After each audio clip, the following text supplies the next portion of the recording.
Welcome everybody to our Tuesday night tournament event here on my stream. I'm International Master William Pascal, aka Sladgie on Twitch. Welcome everybody. We have the Pawnda Swiss Rapid 27, 27th annual, no. The 27th consecutive, no. The 27th Pawnda Swiss Rapid ever. Aspect will be donating cheapos to everyone in this event. We're starting in 12.45. 12 minutes and 45 seconds till start time.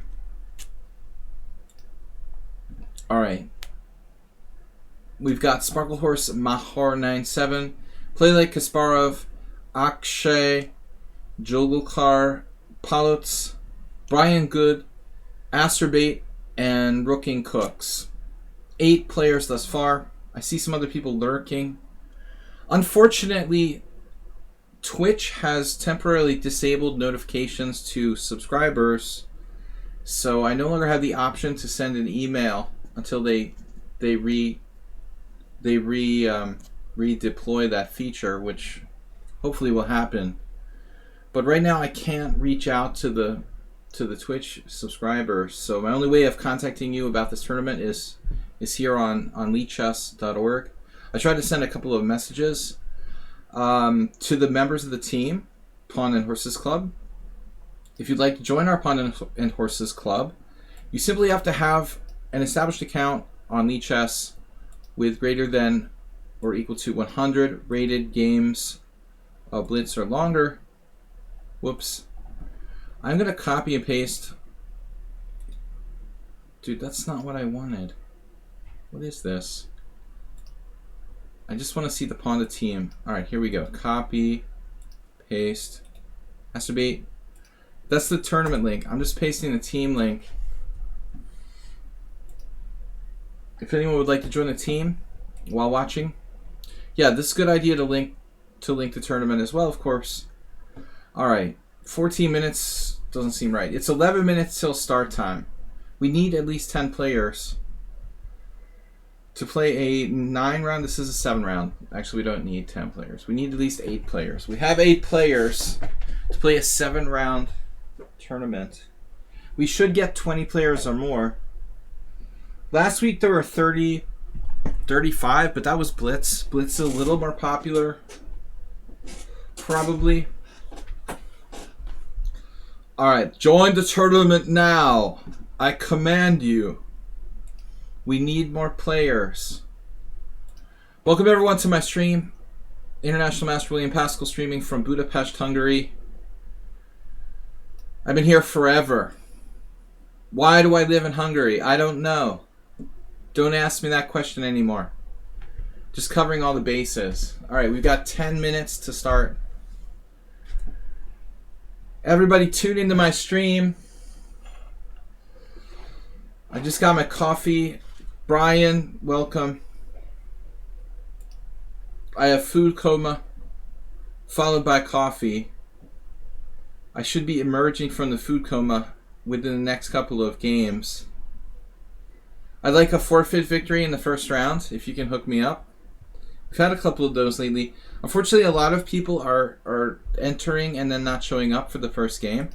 One tragic flaw of the Swiss tournaments is that if you enter, you're paired, even if you're not here. So somebody's not going to get a game if you don't show up for your first round game. Don't cheat your opponents out of games.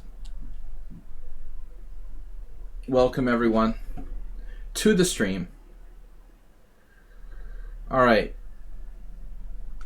Aspray, good to see you. We will get underway shortly. 9 minutes or sooner till first round start time. I've got a request to join the team. The request from a name I can't pronounce. No. Yuvrai Mukim. Looks like he's got enough games. Accepted. The only thing you have to do is not be a troll, have 100 games. Easy to be accepted. Now we have 9 players. Someone joined. Who joined? I can't even... Oh, hey, it's Miro. Hey, it's Miro. Hope I don't get paired with him in the first round. Oh, God. He's been tougher than ever lately. But you guys are supposed to get better. That's my job, to make you better at chess.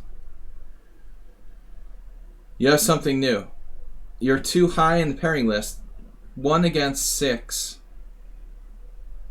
And 2 against 7.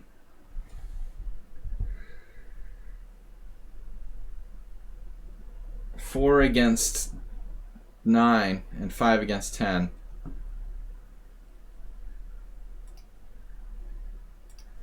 We only have 10 players. Where is everybody? As I said, I cannot send emails because of stupid new changing features on Twitch.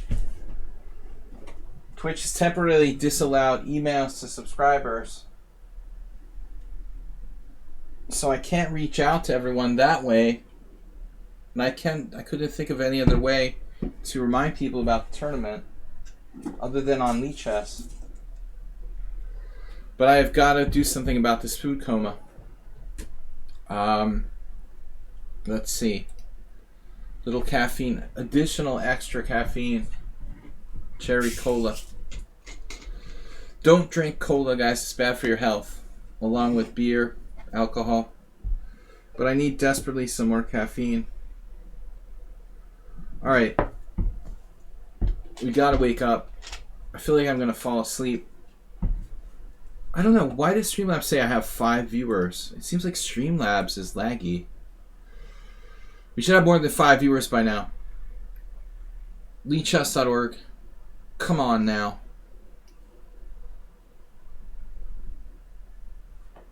Where is my good friend Lichess.org?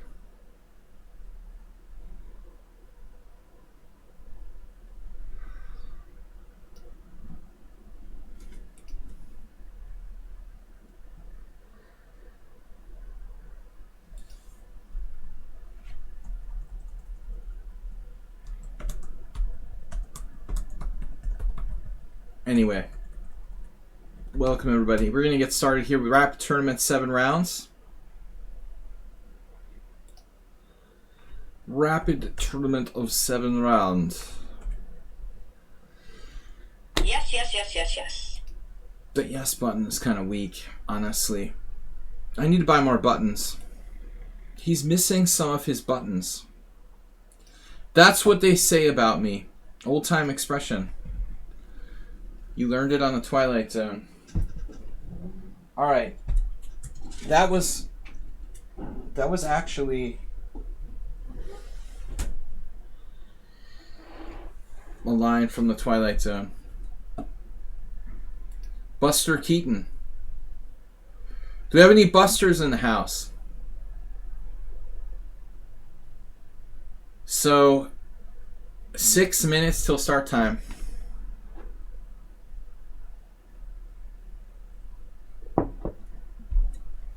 In my free time, I watch old television episodes and just relate my new knowledge. This guy already got approved, and now he's requesting again. So let me get it straight. You joined our team, then unjoined, and then you're joining again? Oh no, I just closed my window? Oh my god. I did that?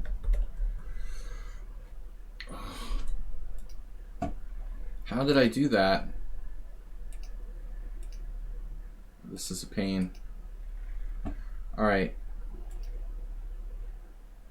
Just a minute. We'll be right back. Whoa. What? Something bizarre happened. Oh, okay. So, profile, team, BG, welcome. As long as you don't get bye-bye. Missing your buttons. Alright. Here's the tournament. 3 minutes to go. That is not automatically finding that. I need to get that back. Please come back. There you go. Alright. It's back.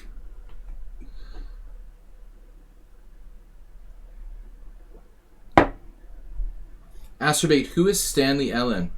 I'm just an ignoramus. Too many books in the world to know every author. Alright. It's impossible. Nobody can do that. Not even Jeopardy winners. I don't know who Stanley Ellen is. Yeah. But Astrobate probably does. Astrobate probably looked it up. Akshab, welcome. BG, welcome. Miro, welcome. Smilefish, welcome. B-Max, welcome. B-Max is 2513. Ugh. Whoa. You're outrating me. Now you knocked me down in the standings so that I have to play Hey It's Miro. And actually we're more compressed now. It's even less likely I'll play Hey It's Miro.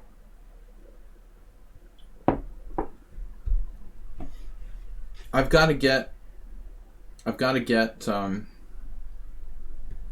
more rating points here. It's embarrassing. I'm not even the #1 seed anymore. Although if Schieberspieler plays, he's always got a high rating. Alright, whatever. I'm not that egotistical. Yeah, who is B Maximus? I don't know. But he's 2513. He's too high to play in Simul's. He's now Simul banned. But that's different. This guy's challenging me. Why are you challenging me to Bullet? He joins the team to challenge me to 1-0 Bullet. Okay. Well, it is 1 minute till the tournament starts. Here's a link to the tournament. But you don't need to be a member of our team to challenge me to Bullet. And anyway, I'm gonna have to nuke you very soon. Don't do that or you're perma blocked. People who challenge me to Bullet are enemies for life. Copy. I don't play bullet chess. Paste. Paste. Yes. You will incur my wrath if you continuously challenge me to bullet games.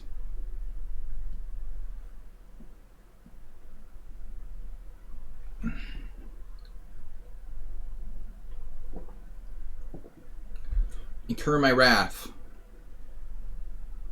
Oh no. Don't cry wolf, you don't even have 20 games? That's not a lot.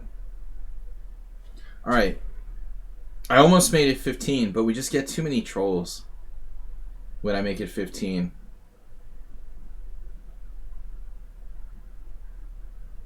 We've got 11 players so far.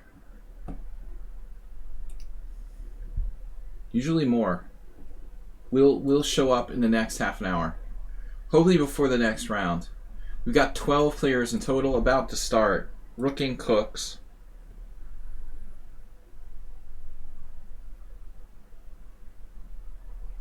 Alright, so I'm paired with Akshay. What is too high for Simul's? Well,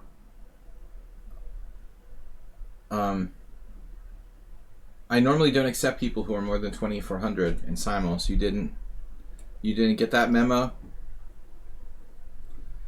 I've been joking about it, but I'm sort of half serious. You know, I really can't accept players who are more than 2400 in the Simul's. Alright.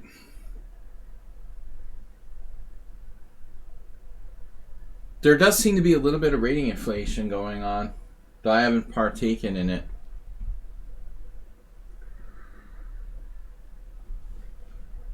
Our opponent may or may not be here. You don't have to make that move, and that's a silly feature of the Swiss systems. You don't have to make the move in the initial 20 seconds like it's a... Didn't this player join relatively recently, this tournament? Or is it my imagination? Maybe it's just my imagination.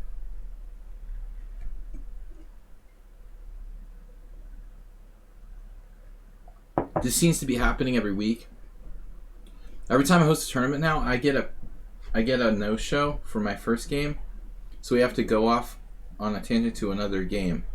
Do I have a request? Wait. Let's see. Open link in new window. Yes. Oh, Sean. There's a really loud noise. What was that?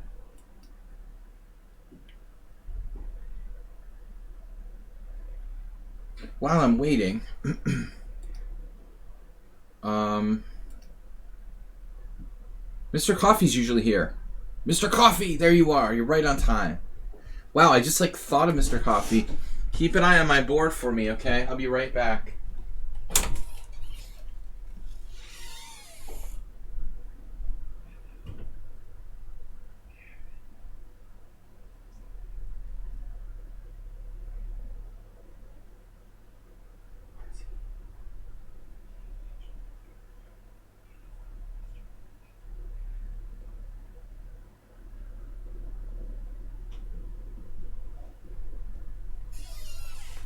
Still no moves, eh? Alright, we will tune into another game while I am waiting for this opponent to lose on time. Let us tune into another game. Open new window. Shall I open a new tab? Yes, I know I'm playing a game. Jernvlad is in. Board 1.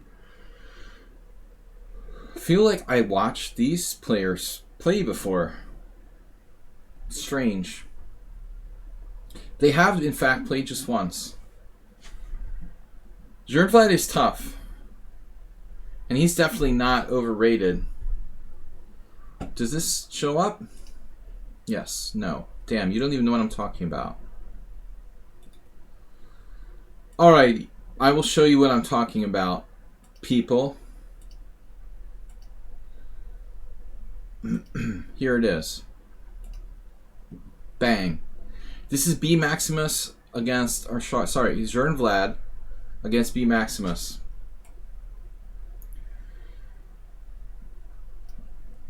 The Caro Khan. Oh, because I played Caro Khan against Jernvlad before. That is a very strange placement for a white bishop in the advanced Caro. Non-conventional bishop placement by Jernvlad. I mean, it's really restricted by its own pawn at e5.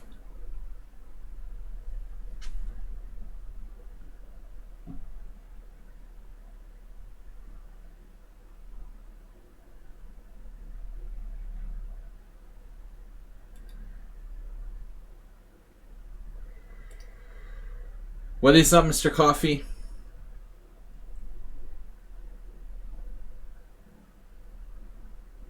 Should I ban Mr. Coffee? I almost clicked on ban Mr. Coffee.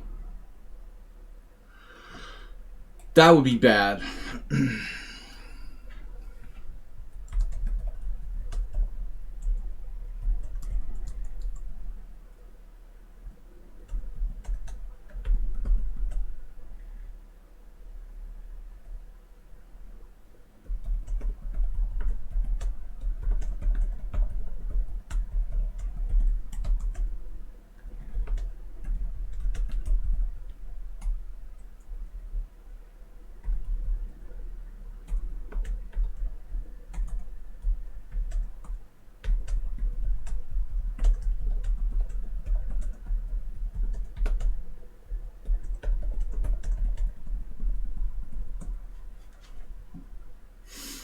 Alright, back to business.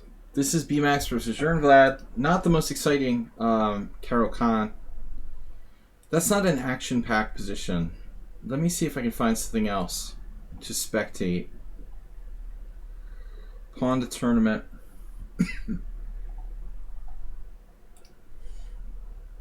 Oh, play like Kasparov already got a win? Wow. Very quick. Draw, draw, draw, draw, draw. Half point buys. Akshay. Let me know if my game is happening. Looks like not. Paluts. Is Paluts here? Nope. Well, that's interesting. What's happening in Paluts versus Mahor? So Paluts is losing on time. That's not the first time Paluts has not shown up. Too many of these first round forfeiters. Mr. Coffee, you have to write them down in your little black book. Alright. You are playing Join the Game. I already joined. My game should be almost over. 54 seconds left in our very exciting first round forfeit victory. Let me see. This makes for great viewing. People don't show up. I appreciate it very much. Acerbate. There's some action. Acerbate versus Hayesmere. This is the game we're counting on for action. Wow. Acerbate has 6 minutes. He sacrificed all of his pieces. Not even clear if he has a threat here. He basically just went nuts. What happened here? Caro-Kann. A C4 Caro-Kann. Never seen him do anything like this. Just literally like making something random up. And then just blunders. Blunder me a pawn. Blunder me 2 pawns. Acerbate, what were you doing here? Acerbate needs to go to Caro-Kann school. Seems like that's his biggest weakness.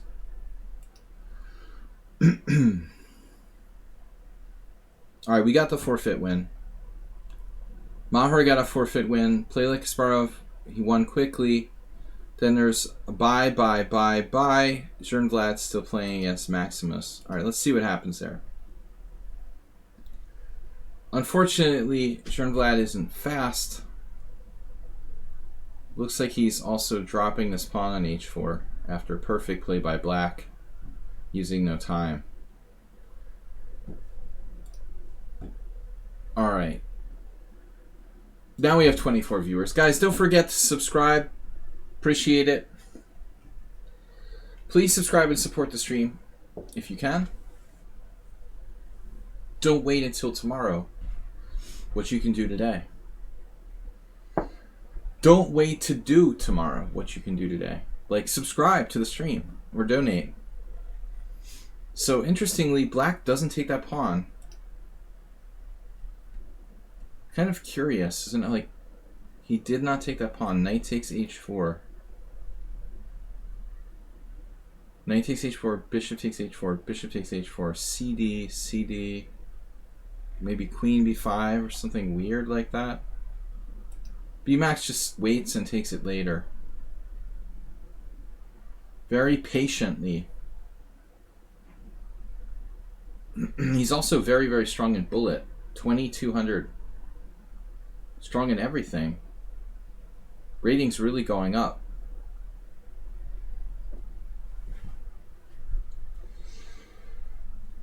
If it wasn't for the fact that, you know, I thought he was a young player, but he claims he's not young. But maybe he's really like 17 or something. I think he's lying about his age. Alright. Anyways. Jern still fighting. Lost an h-pawn.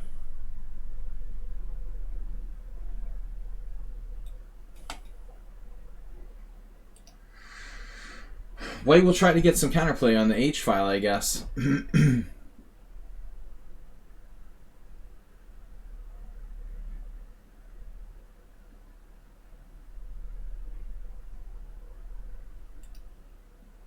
Alright guys and girls, it is time. It is time for that important event every stream where I get my beer. There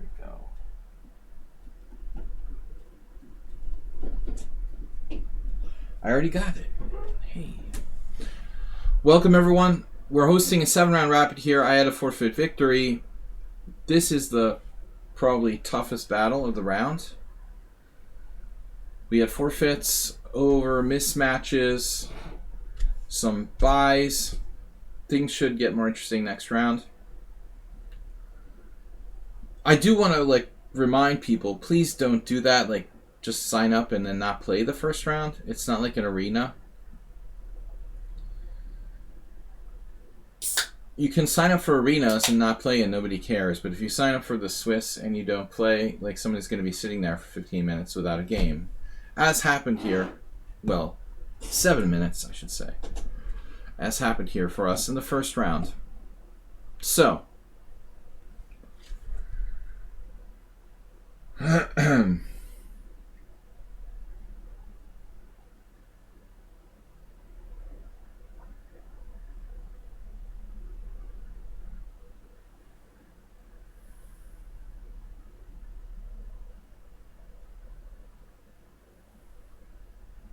Rook C8.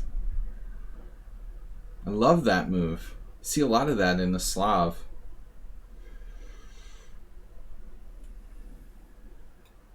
Rook C8 with extensive, it has extensive pressure along the C file.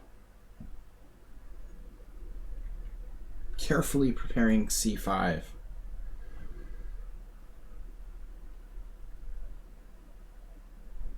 Jernvlad is just not fast enough. If he wasn't down a pawn, he would be fine. Prem K66. But the fact is, the white is down a pawn. He has a slow grind. Slow grind is his opponent's, probably. Objectively.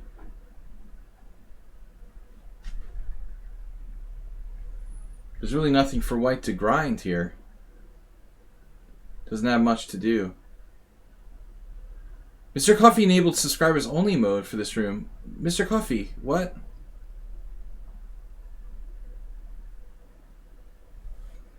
Wait, why is this subscribers only mode? Is that normal? What is our normal setting here? It's like 10-minute follow mode, right? But you disabled. I don't understand what you're doing, Mr. Coffee. What's normal? What's our normal? We don't have subscribers only mode. Mr. Coffee's moonlighting, like moderating other streams or something secretly. Move 11 gifted a tier 1 sub, getting it started for the week. So Don't Cry Wolf, who's now a subscriber, but he still doesn't have 20 games. So he can't join the tournament. There's always something, you know.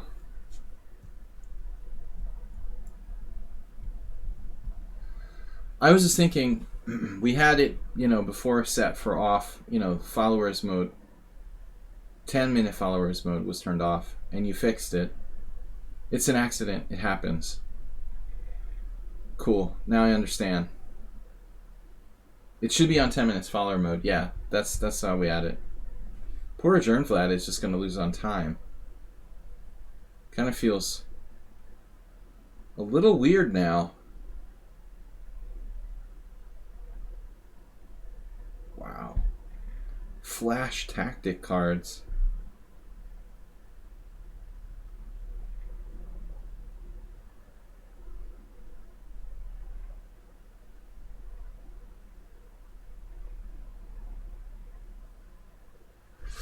Move 11, thank you for gifting the sub. There is a pawn on b7. Doesn't seem to phase black, though.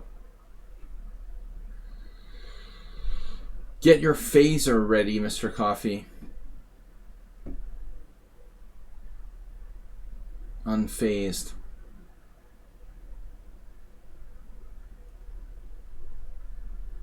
What just happened? Queen c6? Yeah, that's a good move.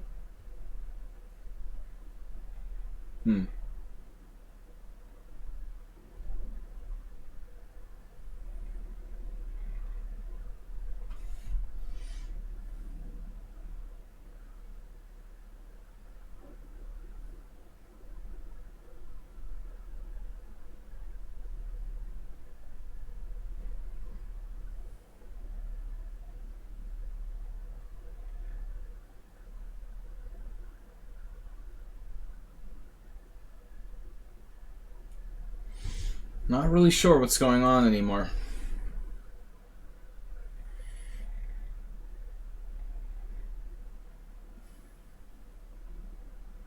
Well, I think it was last tournament when B-Max lost his first round game.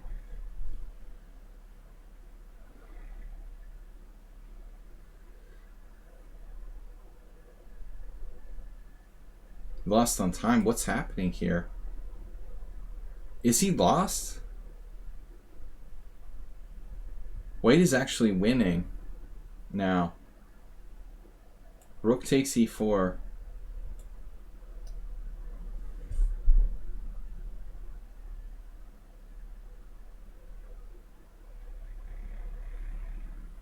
But it's not that easy. You know, you calmly play queen f4. It takes presence of mind to calmly find the good move there. Yeah, B-Max let it slip out of control at the end. I don't know how it's a draw. That's one thing I wouldn't expect in this position, that it's a draw. It's equal at some point. Very surprising. Alright, back to tournament. Do I have a request to join the team again? No. 1 minute to go. Did I set it for 1 minute rounds? 2 minutes between rounds. Wow, it's been a minute already. That's like the fastest minute of my life. We analyzed for a minute there? That was weird. That's why I'm losing on time. I don't even have like a... Man, time goes faster than I think. 30 seconds just gone. I think this clock is running faster than normal. That's like the fastest minute of my life. Bam. Time is just slipping away. Thanks, Move11, for joining. We've got a bunch of new players. Nefyadov, Druvgu, Sumaher Gu from Hungary. Oh my god, how could it happen? Hey, it's Miro. The joke was like I wouldn't get paired with Hey, it's Miro in the first round. So now we get him in the second round. Oh my god, you don't see the board. Alright, let me make my move. It makes me nervous that 15 seconds to play the first move. Don't panic, that doesn't matter. That shouldn't be there. But, you know, Lichess hasn't seen fit to get rid of that. Let me fix the board. Sorry, guys. Don't worry, you're not missing anything yet. But I've got very serious food coma effects still going on from eating dinner like an hour ago. I feel like I'm having a diabetic coma. It's no joke. Man, already like 40 seconds are gone. Seriously. Here this guy is fast too.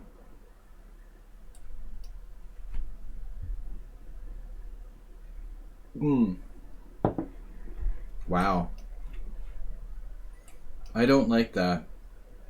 Same-ish variation. For white. Not a fan of that.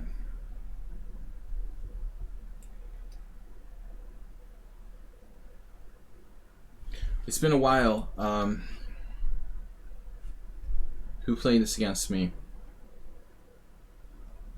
Actually, knight f3 is a bit weird. What have I done?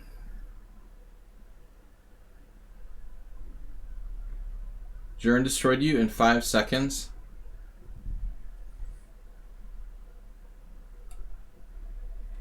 No, I feel like this move order by me is inaccurate. He sort of ambushed me. Oh, he said he had something new prepared. That's what he was talking about. The ambush variation.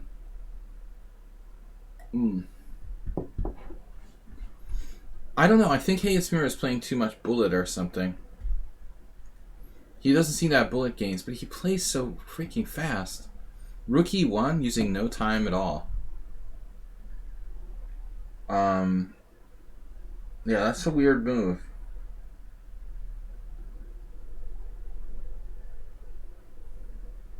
in a way.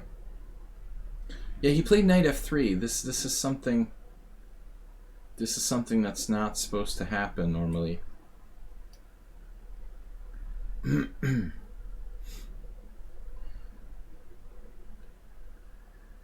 He bum rushed me with some weird variation. It's very rare. I mean, like, nobody plays this. There's almost no theory on it. You're supposed to play bishop d3 and then knight e2. And sometimes this position can be reached by different move orders. But I think he missed e4. Like, why not just play e4? No? Why do you need to play rook e1? It seems like a waste of time if I'm going to get to play d5.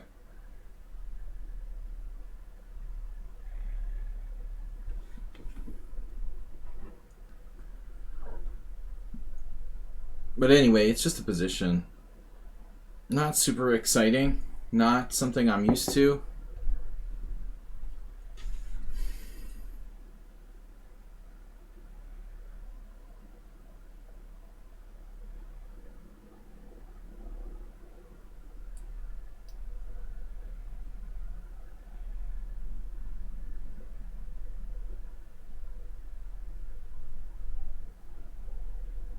It's beyond my capacity to calculate this.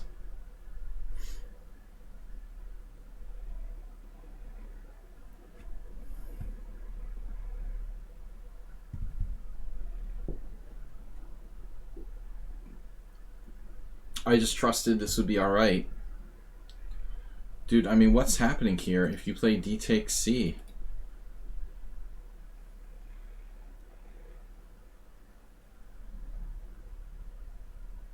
I don't like the look of that. So he said he prepared something. It's like this.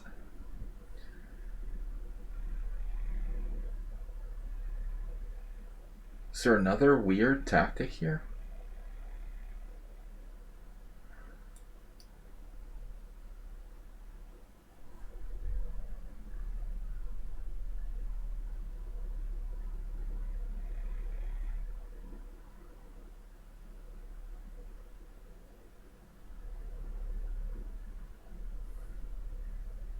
This is what you prepared? An obscure variation of the Nimzo?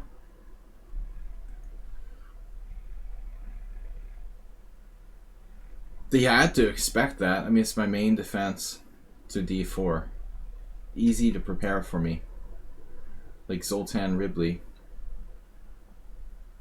Yeah, move 11. I didn't like it. D takes c6, bishop e4, knight e5, and I'm like, I don't know. You know, I think I'm like lost.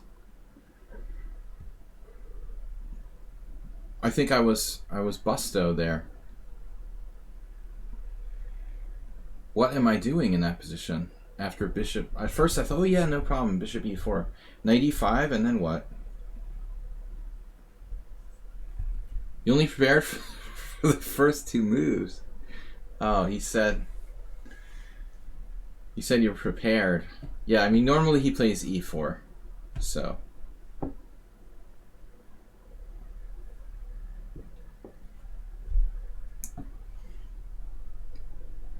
Move 11, knight e5, queen c7.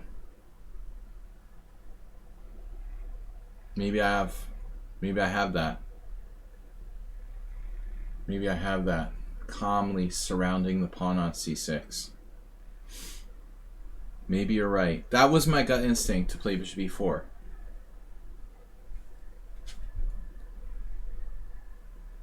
I mean, I'm so out of it, like, I don't even remember that Hayetsmura plays e4. That's what happens with the food coma. That's like, how many times did Walter Brown tell me not to eat a big meal before I play a tournament game? We went out for like steaks and wine after the game, but not before the game. I feel like, I don't know. I mean, I ate a normal dinner, not exaggerated, but I feel like dizzy, sort of.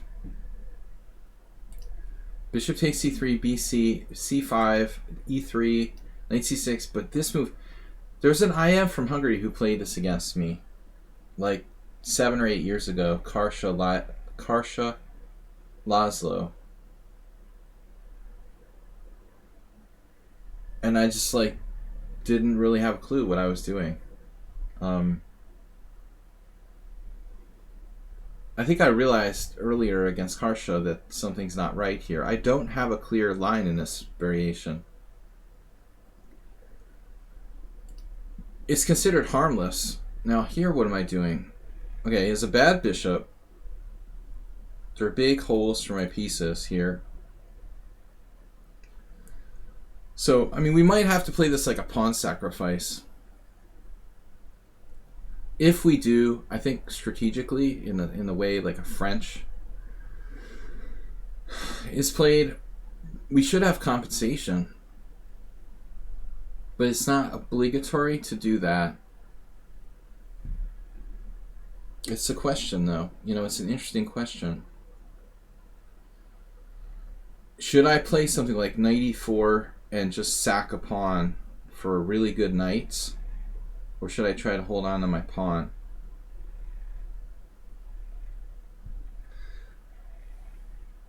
You know, by the way, I was very concerned about queen b5. And that as a materialistic player, move 11 will probably find a way out. I'm sure that I'm okay there somehow.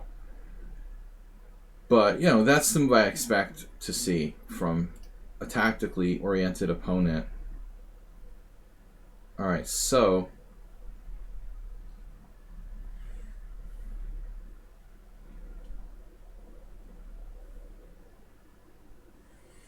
the $1 million question. I'm not going to give him a pawn. 6b6 exclamation. Is that what it says? My move is an exclamation. Oh, 6b6 exclamation. Did we talk about that position, move 11? I can't remember what I ate for breakfast.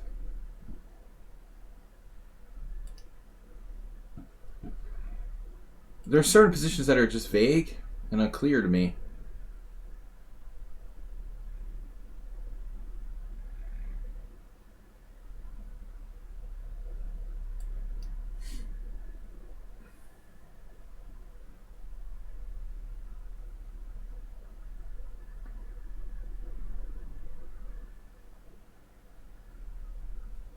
Right. Because, of course,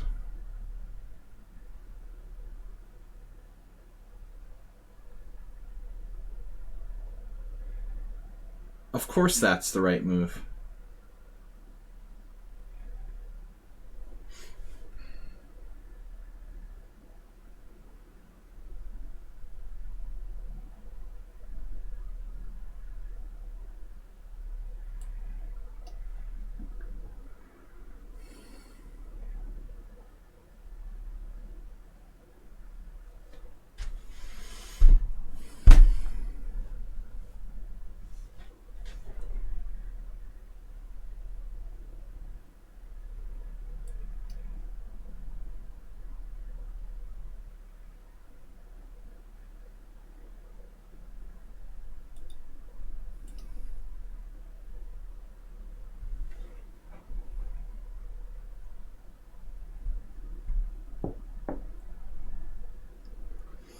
Basically, Hayes Miro is playing the white side of a French, which is normal for an e4 player. He managed to turn the white side of Nimzo into the French. Or maybe I did that, I don't know.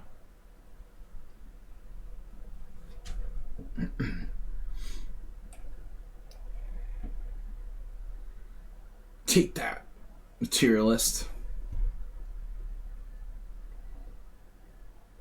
Beautiful. I love rook c1.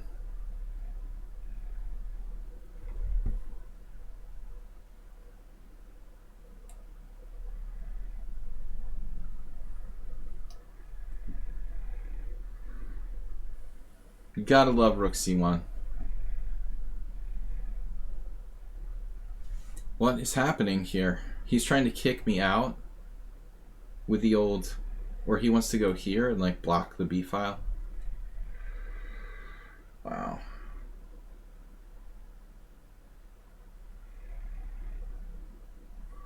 Just take. I get it.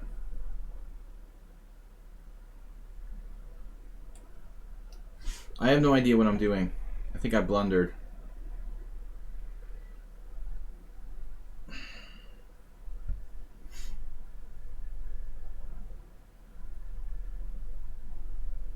I'm sure I blundered.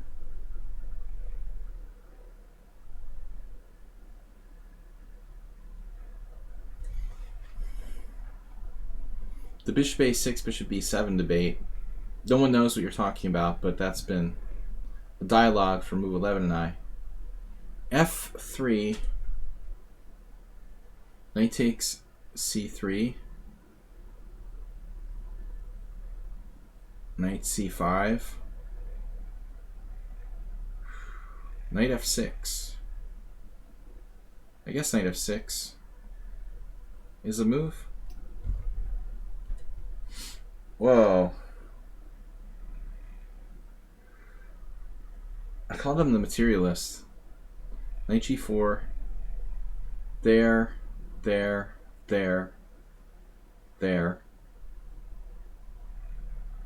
Can I do that? I should play knight d3, no? Knight d3.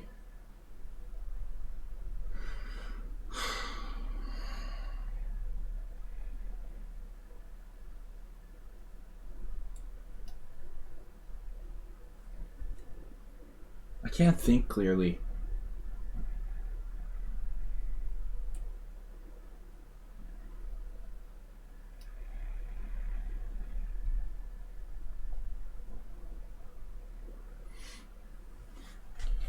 Excuses, excuses.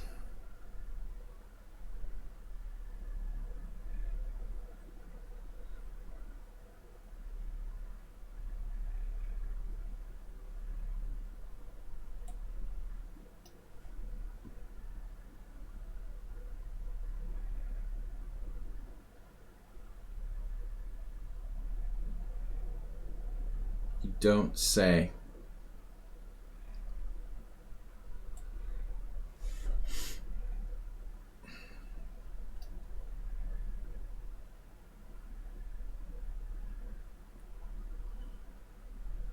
I gotta stop hovering my mouse over the resign button. He blundered mate in one. Alright. Snuck up on him. Yeah, I mean, I don't know what I was doing. It was really unclear. Back to tournament. I did not know what I was doing.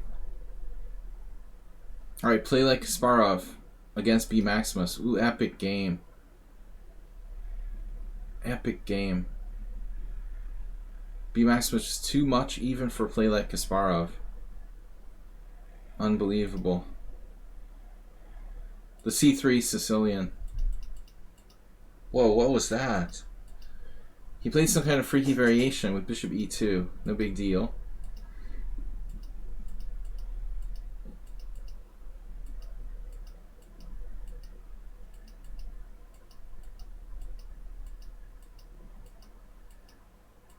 Black just was like wildly aggressive.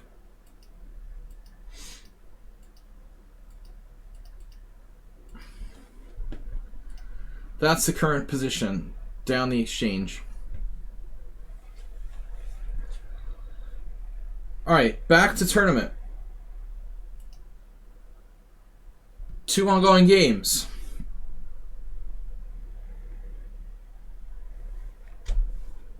Nefedov. Uh-oh, what happened? Nefedov lost. Gu is very fast. But he's also higher rated than Nefedov by about quite a bit. Alright, that game, so much for that game. Nefedov's speed has been increasing, apparently not enough so. And then the last game for this round, in time pressure here, is a bit of an overkill situation. Alright, well anyway, we got 2 minutes till the next round. Pairing system is highly dubious. Cooking Rooks, welcome. Gonna be a long day for me, lads. Alright. Well, it's brave of you and the low-rated players to join in. But I hate to see people who are on the lower end of the rating spectrum who are afraid to join because the competition is too fierce. I think, trial by fire is a good thing. Absolutely don't play only like really high-rated players. That would beat you down, but I think this kind of tournament is cool for everyone. Definitely don't be shy to join in. We've got a total of 20 players, 23. Pilots never made it. Astrobate and Cooking Rooks are Ofer. The Ofer prize. Thank you, Move 11, for gifting a sub. We still haven't gotten our first bit donation. That'll come along. Move 11 has been massively generous, along with a bunch of other people, to support the stream lately. Just to name a few: Mr. Slow, Astrobate, Move 11. Who else? More of you that I'm not even naming have been very supportive of the stream. So again, 2 minutes, very, very quickly. You're probably going to play B Maximus. Your guess is as good as mine. I think it's 1 against 2. 3 goes down to the next pairing. That's the way it should work. But colors might belie that. Colors should be relevant. If this is like a USCF tournament or FIDE, I think it's me versus him. He alternated, I'm sure. B Maximus Black. This is a normal pairing. I've been playing mostly D4 lately.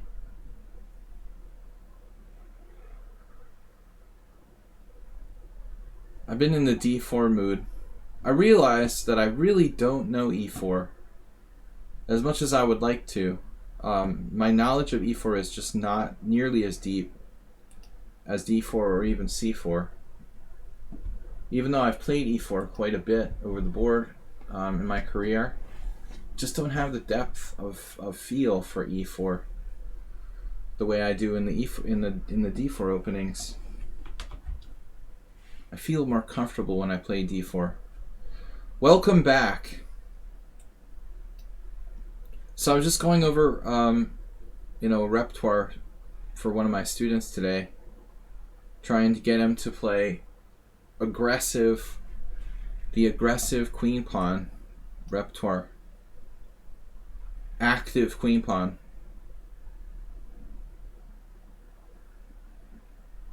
But I mean, okay, my knowledge theoretically of the Grunfeld is kind of not up to date.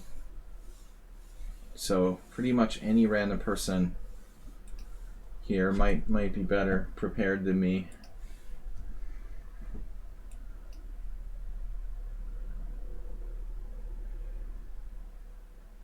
Move 11 just donated 500 bits, so not only is he the biggest donator of gift subs, he's the biggest donator of bits this week.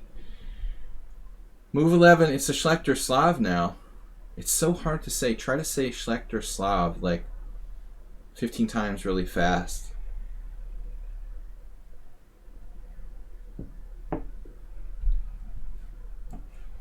Move 11 likes to play the Schlechter Slav. Schlechter Slav. Just keep saying it. Move 11 is a specialist on the black side of Schlechter Slav. It doesn't sound right when you try to say it. So what's up with C6 from B Maximus?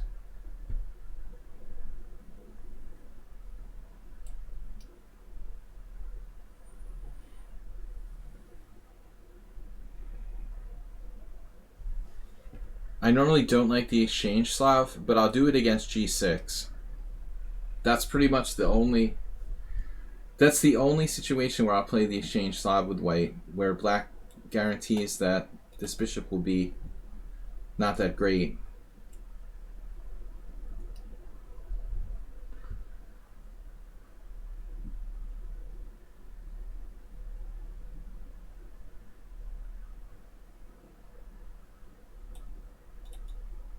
It's a good defender, but it has limited activity based on this pawn structure.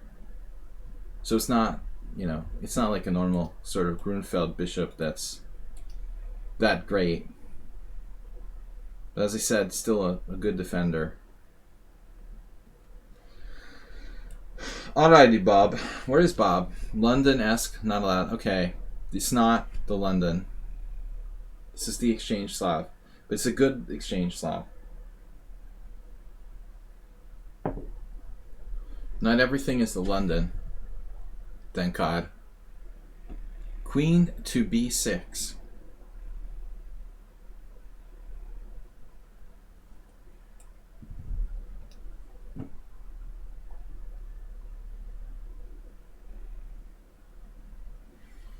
It's really weird. It doesn't sound natural. Schlechter Slav. Ugh, it hurts my tongue to say that. Something doesn't sound right. I feel like I'm summoning a demon or something. Alright, we're reading too much. Reading too much Lovecraft. Anyway. Black just keeps the moves flowing. The black moves just flow. Go with the flow, flow.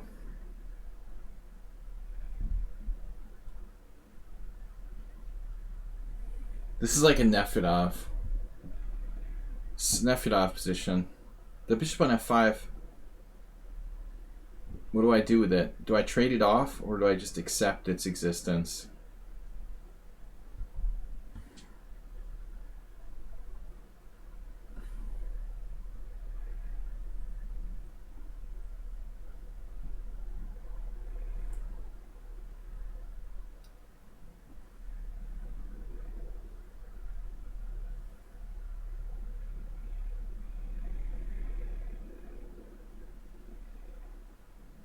Hannibal.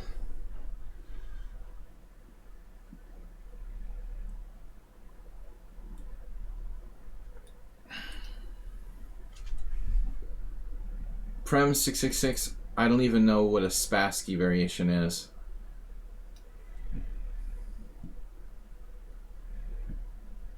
I've never seen that name before.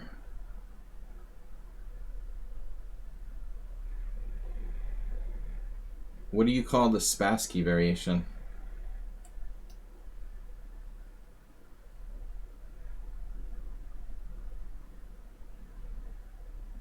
It's like the main line of the exchange variation, like the main line of the main line of the main line of the Grunfeld. Man, that's old school. I mean, to call it the Spassky variation is old school.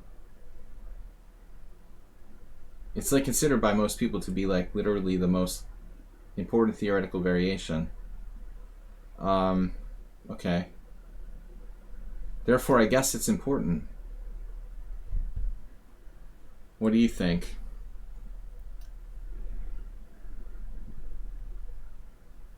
No, it's not modern exchange. You really like names, don't you?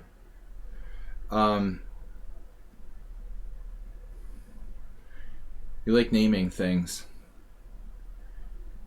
The modern exchange is like knight f3. It's just the exchange variation. Classical. Kind of classical version. I don't think it would be called modern exchange. It's probably like the least modern of the exchange variations. Yeah, I think a lot of people consider that to be the acid test of the Grunfeld. H5? Really? White's like super overconfident, aggressive.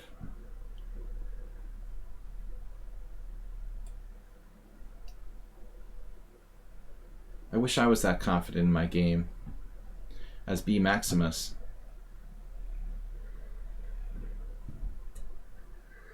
I'm not good enough to have that level of confidence, honestly. I'm not strong enough. Takes a special player. Let's see.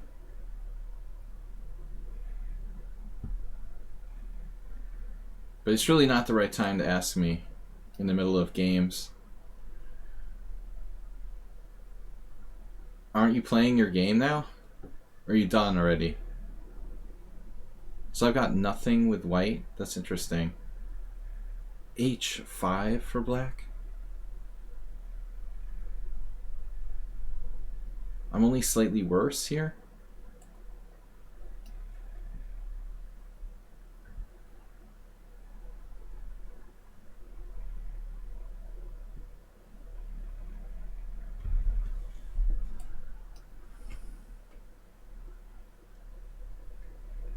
I feel like I'm groveling for a draw against a grandmaster playing black.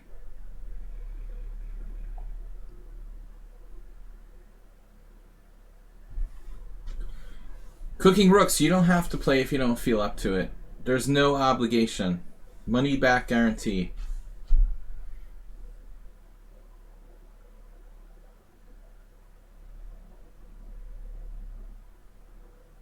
Wow.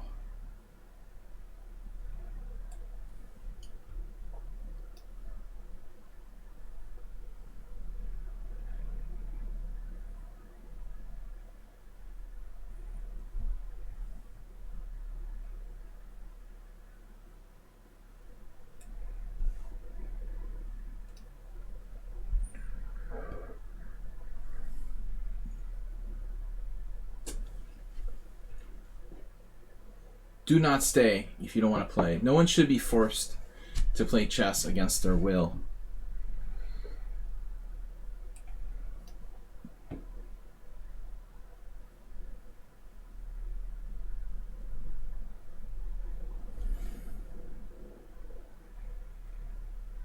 Or forced from an airplane in European airspace while we're at it. Rook takes c5. B takes c5. Queen b3.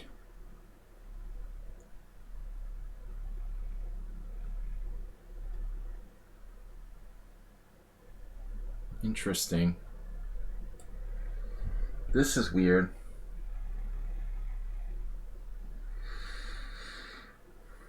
Yeah, I can't focus too well either. But I'm not going to give him that queen invasion.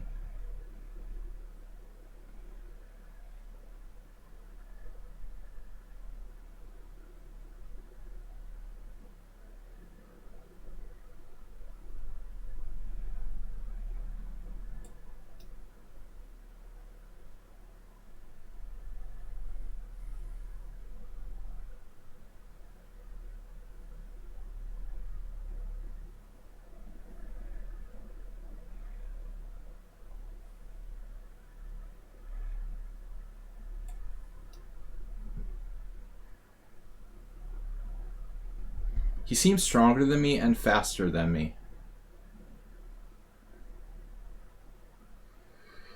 But maybe it's just my perception.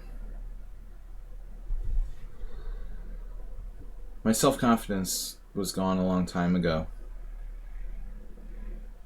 Queen a4. Whoa. That's crazy. Wow. What a move. Unbelievable move. Yeah.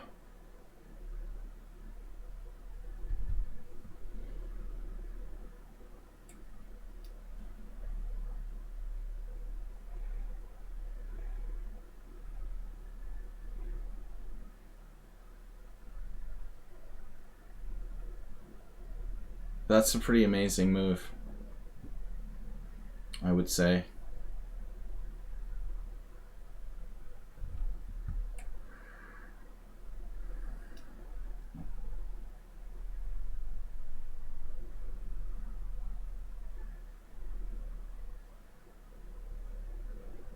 Black is sort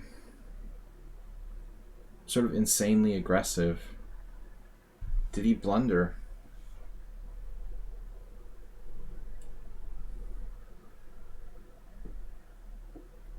It's not a blunder, right? He's even got the cover. Are you serious? He must have calculated that in advance. So you know you have g4, bishop c2? Wow. That's pretty remarkable, no? For black to see everything?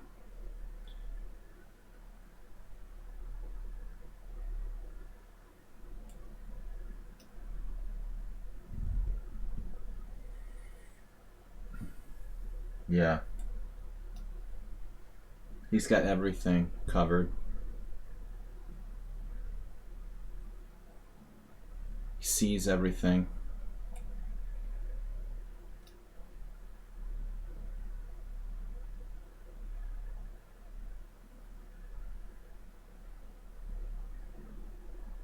Looks pretty unbeatable to me.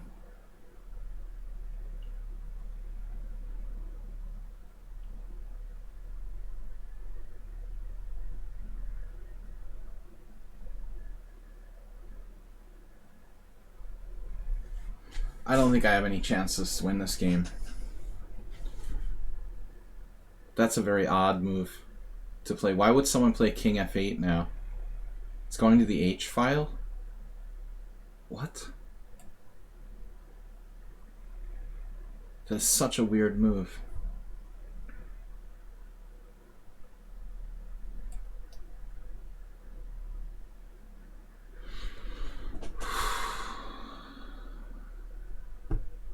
King f8? Wow.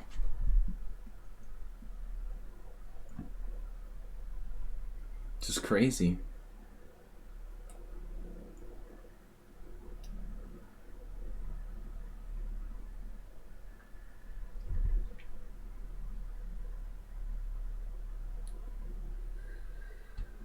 My idea is that I can open the position at some point with e4, but that obviously is very risky for white. This game is pretty amazing, I think, from black's perspective. Playing moves like king f8 and king e8. Using like no time. Who would even play those kind of moves? That's sort of insane.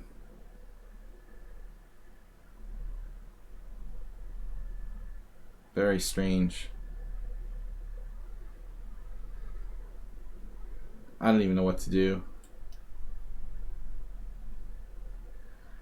It's not exactly a malfunction.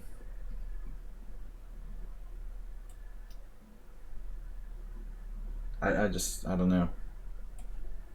I have no chance of winning. That's for sure.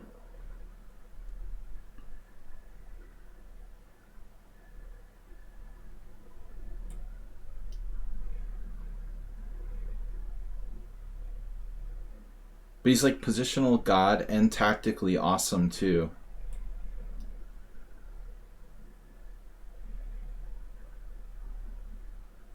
It's a little too much to believe, honestly. Given the time use.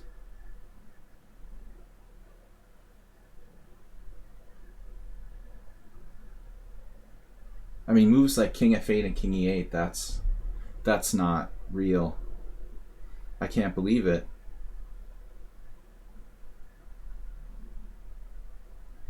It's super weird, dude. I don't feel like I'm playing a human, honestly.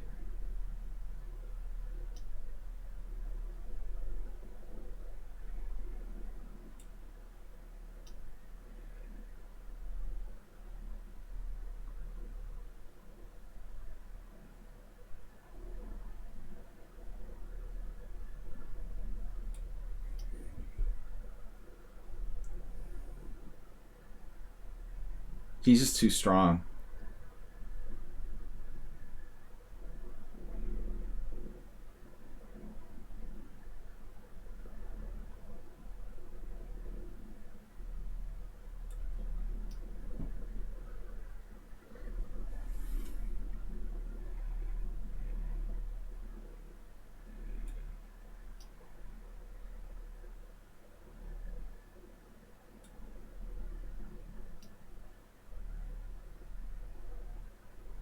and almost instantaneous moves. It's like playing Magnus Carlsen.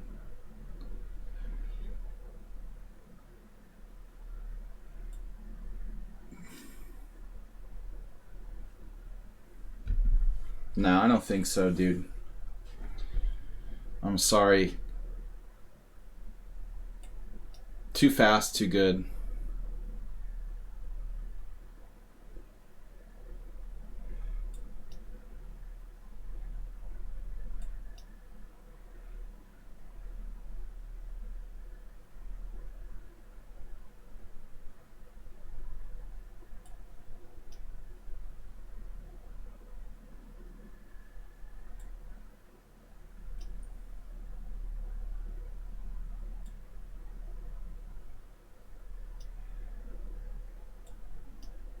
He gave me a draw. Maybe not, actually.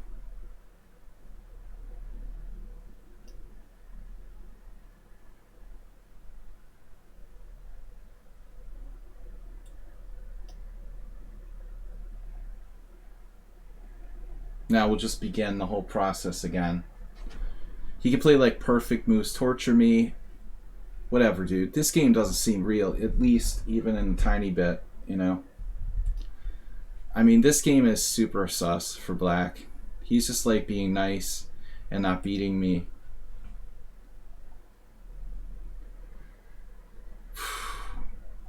You're totally winning.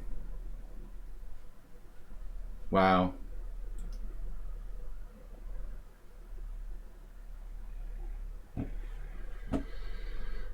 I don't know, man. I feel like I'm playing an engine in that game. Maybe I'm wrong. Just feels too strong. Too fast, too strong. But you took it easy on me. Alright.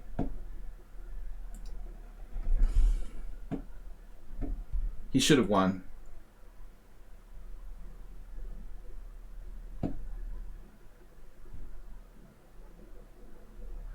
You're in first place because you deserve it. Mahar just left on the third game.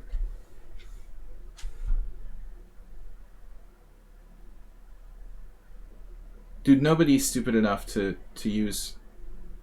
You can't know who's cheating anymore. It's like impossible. Nobody's stupid enough to do that. It's like an art form. I don't know. I really don't know. You know, I can't trust anyone. I don't feel like even the people that I played like hundreds of games against I can trust. That's the point I've gotten to. But I do think that black played a lot like an engine in that game. I might be wrong. Very engine-like. Alright. Next round starting in 15 seconds.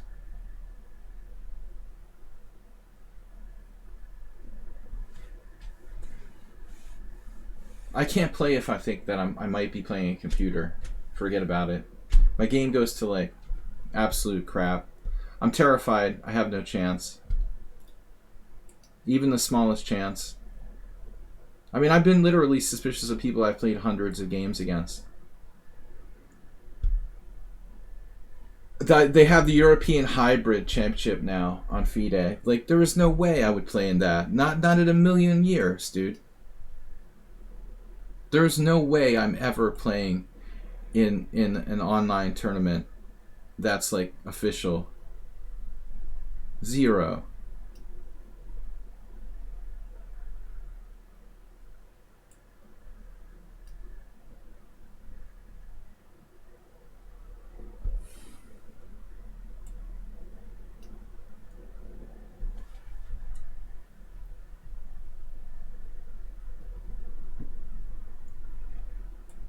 They're all excited about it here in Hungary, and I saw Merchea Parleygrass, who we're in the team battles with.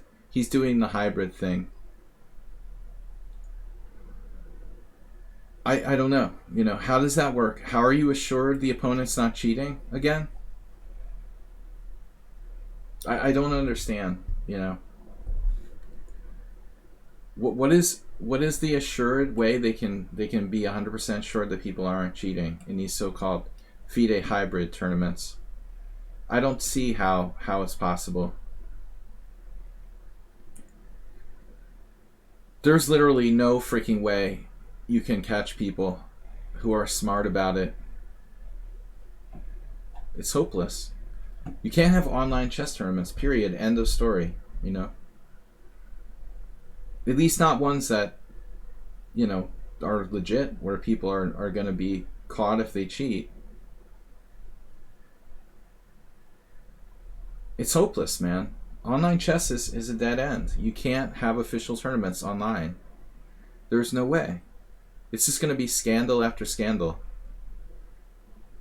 And arbitrary. I have no idea anymore if people are cheating. I have no idea. You ask me, I would be like, well, maybe, maybe not. I don't know, you know. It's no way to know. Because they're smart enough not to cheat every move. It's like an art form now. Who's the better hybrid cheater? A4. This is a weird setup.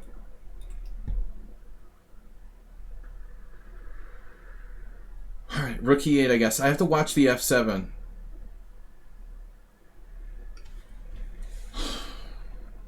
I don't want to know about some loser like that guy, Tal Baron. Issuing an apology video? Are you serious?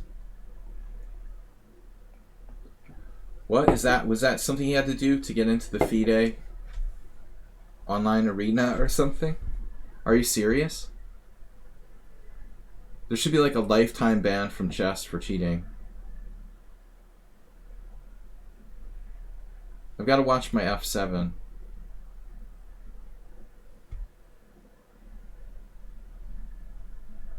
I mean, I'm sure it could make a lot of money. The whole hybrid tournaments. That's all they care about. But there's no way to ensure that it's legit.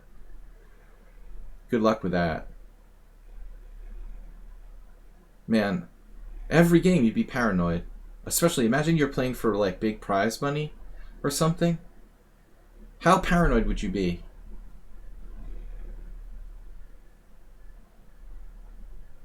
Here it's like I'm pissed off when people might be cheating and we're playing for nothing, you know? Man, I would be like outside my mind. I've never had anybody accuse me of cheating. Never. Never ever.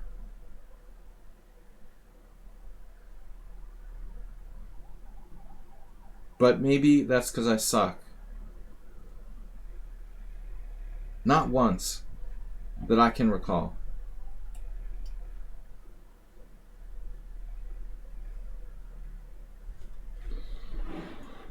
Is he gonna lose a piece here? No.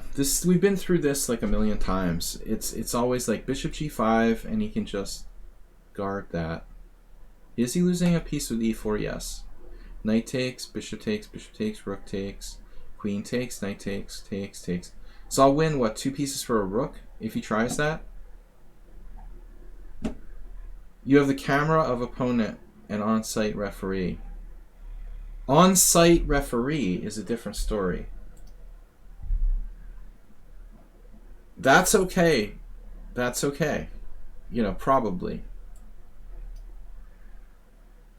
But this trusting the other guy at home with a webcam is like absurd.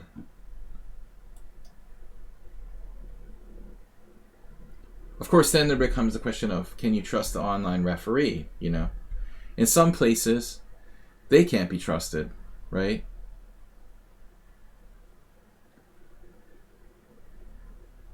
Did I just blunder? Or was that a good move?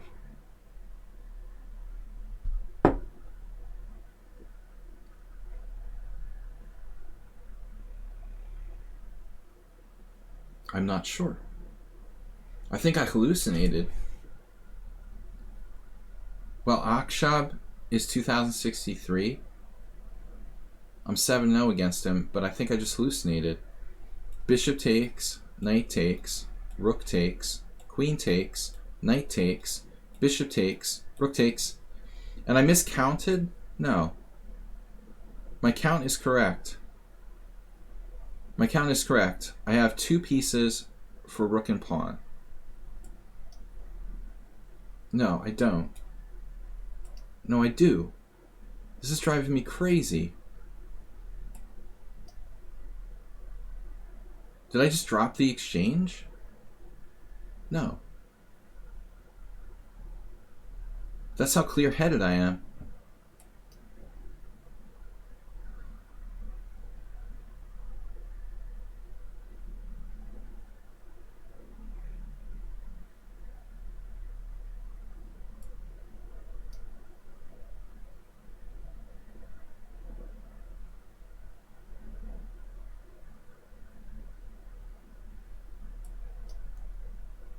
The one problem was his pin.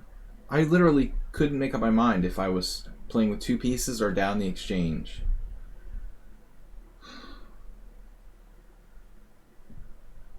I don't understand why Mahar left after 2 rounds.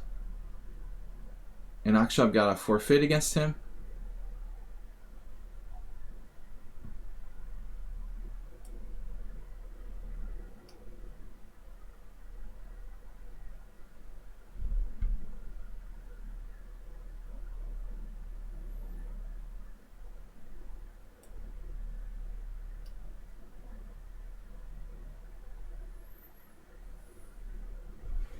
So, in terms of material, we're completely equal, right? Bishop and knight is 6 points of material. The rook and pawn is 6.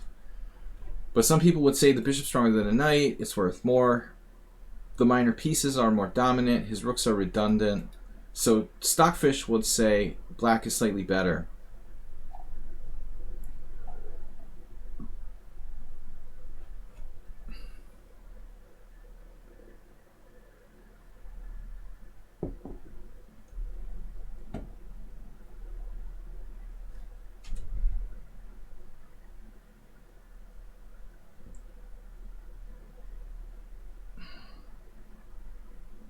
Knight e5, rook d8, knight c6. I can't think clearly.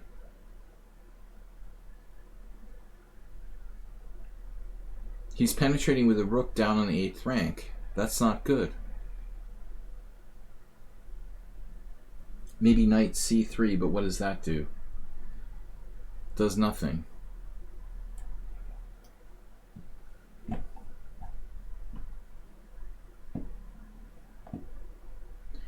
Double dipped, can you get on to another subject, please?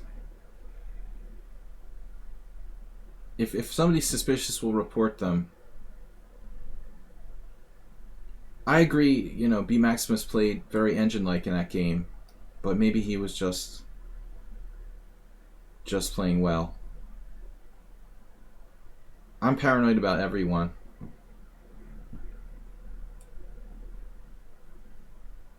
If we really are sure, we'll report them.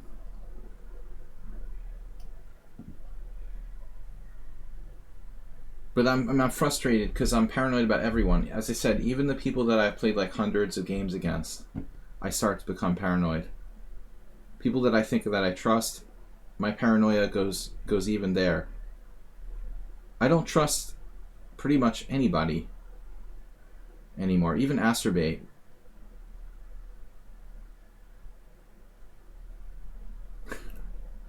Asterbate.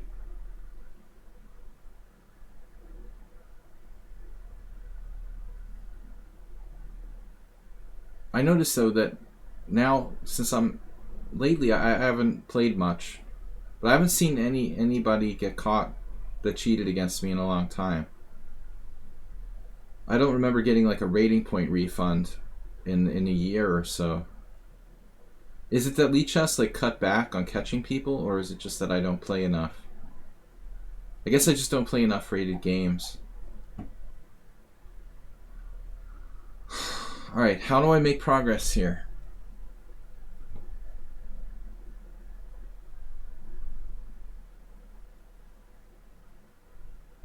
Has anybody had that happen lately? Where you get a message from Lichess that says, "Oh, you've gotten a reward of so many rating points because your opponent cheated." Are they still doing that? Because it doesn't seem like... I don't know, it's been a year and a half since I had one. I do occasionally play rated games. You've only had that happen once?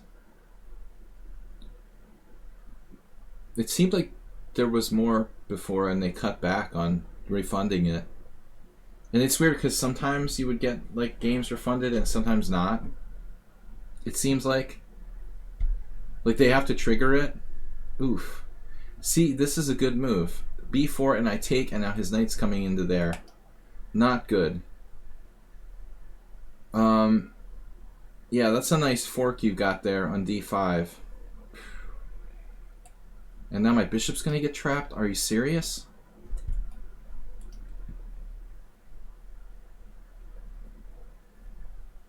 Wait, if I take, everything loses material here. Man. Unlimited refunds.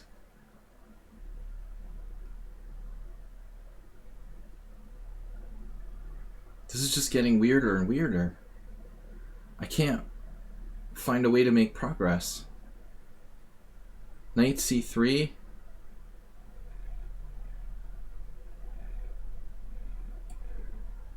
Again? The knight C3? What happened when I did this last time?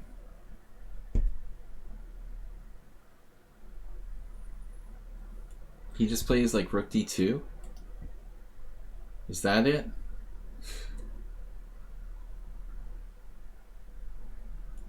Yeah, this is almost a draw. It's not almost a draw, it's like a winning position for black, but I'm too stupid to figure it out.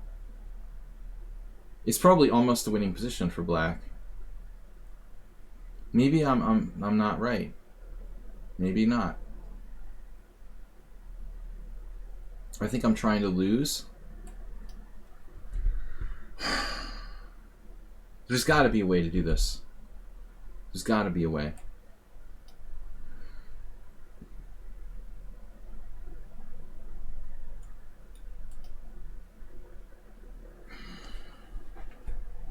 But that...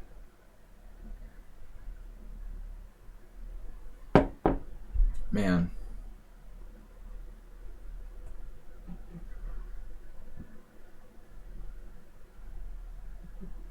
Knight takes. Some sort of concession. Now he has this access.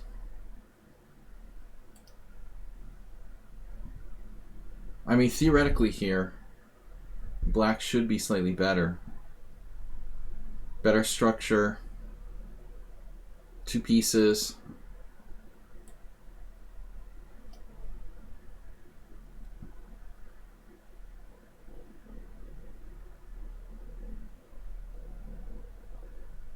Every time I analyze a position with Stockfish, it says 2 pieces is like devastating. 2 pieces for rook and pawn is +2. Almost every single example where I have this material breakdown, it's just overwhelming. +2. Now, do I want to take that? Probably not. I mean, rook takes here. We're up a pawn. We gain a pawn.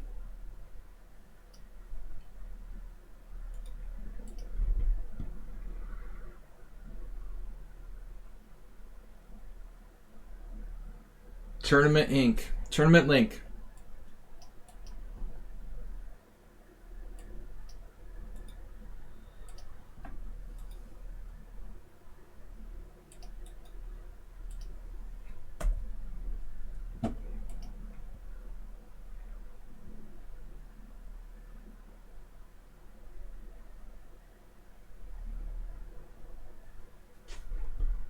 So I want to take on d4. It's a move. Might even be a good move. The 2 knights could be tricky. Maybe I better not. Let's not and say I did. Yeah, see, then he's got the knight c6 there.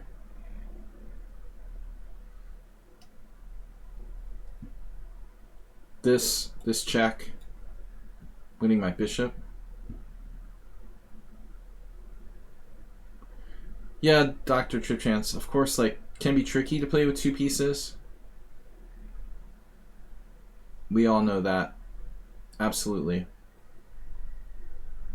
Absolutely valid point. It's kind of like playing with... It's similar to playing with two rooks against the queen. The imbalance is tricky to play. And sometimes the rook is just stronger. It overwhelms the two minor pieces. It's absolutely possible.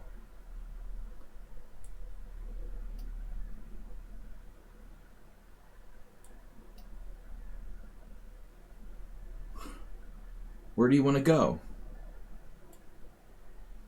Go home. That is not nice. That is not a nice thing to play.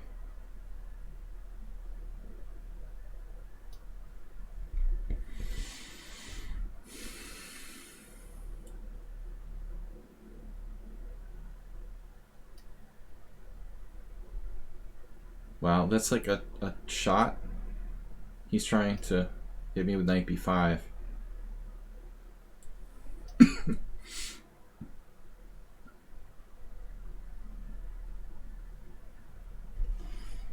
Manchester United. Now we got it.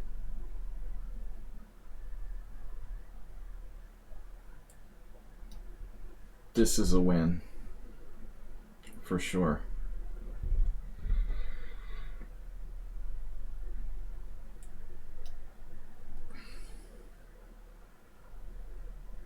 Step by step. I guess I had this previously.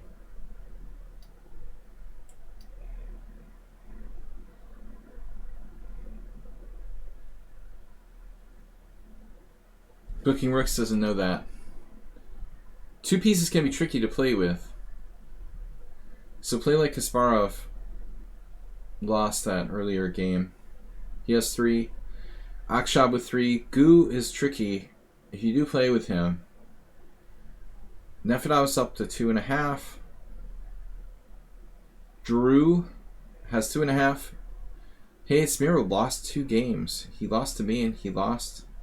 Who took out Hayat?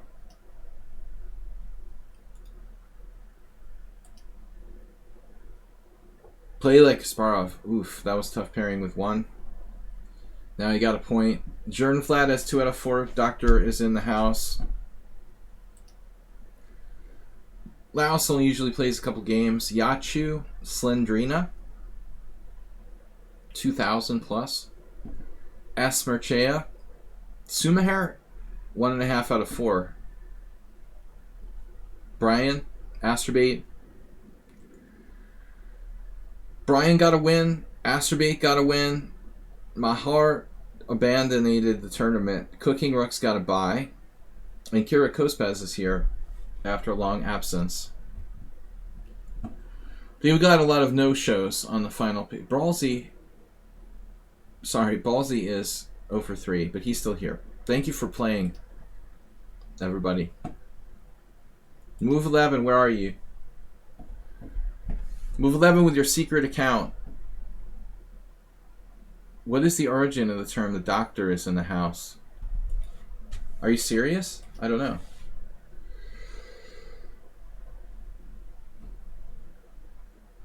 That's a good question. It sounds like something they say on TV.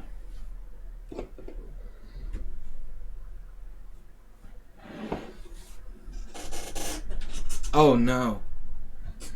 Abandonated. He abandonated the game.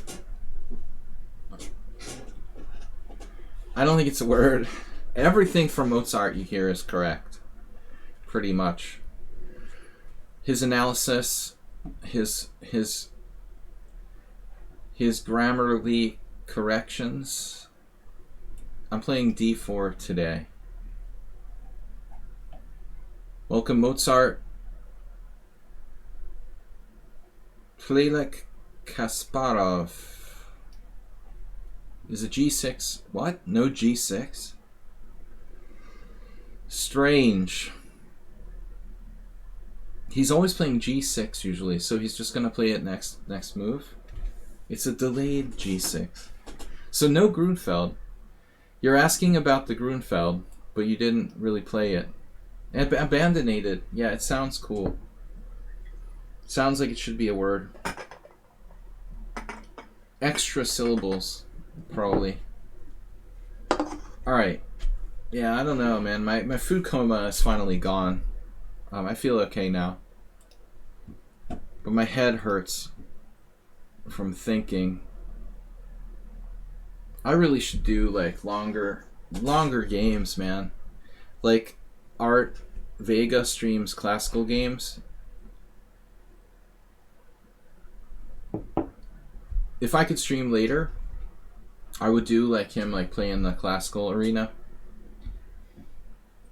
But I don't know. It just doesn't really work for me, those late night streams.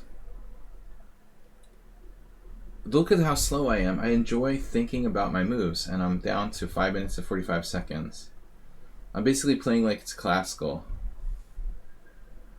I just enjoy taking my time. You can't rush me, dude.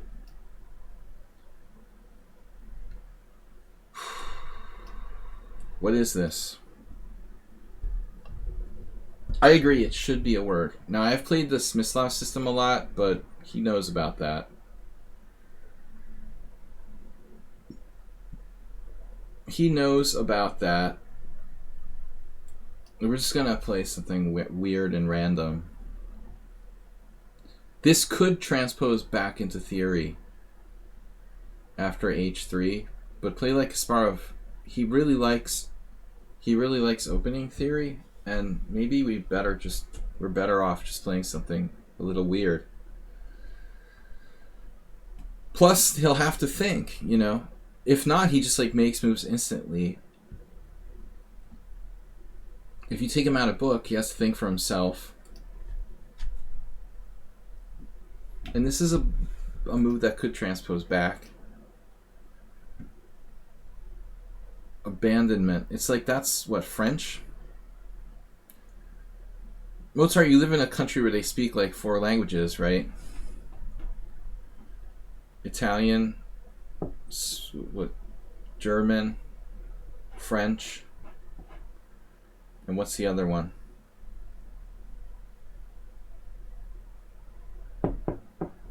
Is it just 3? And you speak none of them. And English. Abandonment, it's like French. I did a project in, I remember everyone had to do a country in my 7th grade social studies class, and I did mine on Switzerland.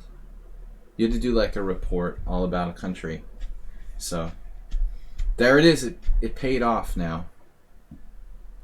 I know a little bit about Switzerland for my 7th grade project. Always get something out of those junior high projects. No countries.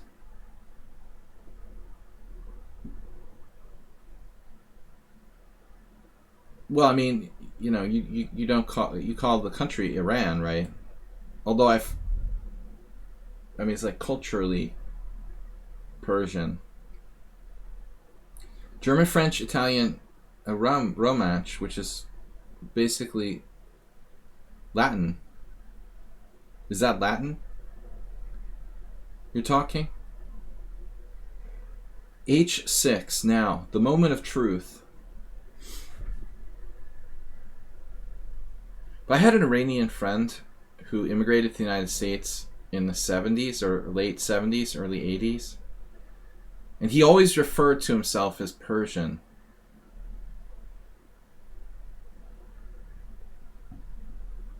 He wouldn't say I'm Iranian. He would say I'm Persian. Bishop F4.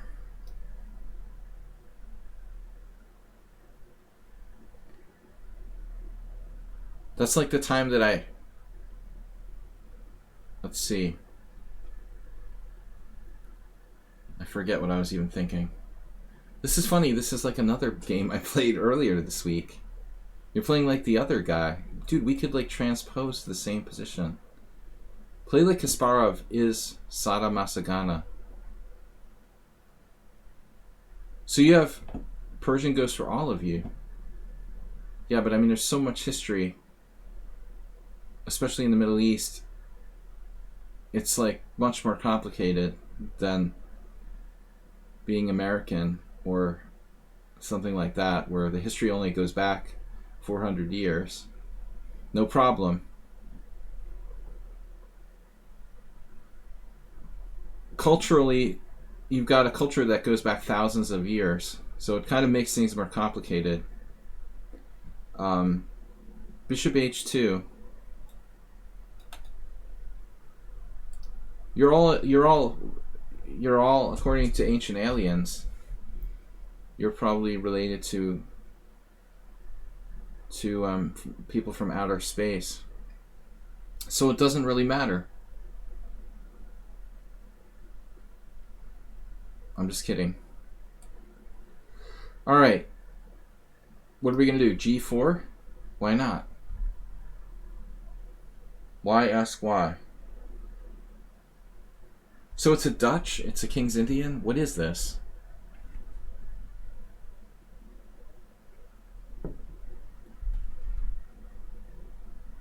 Alright. C6, E4.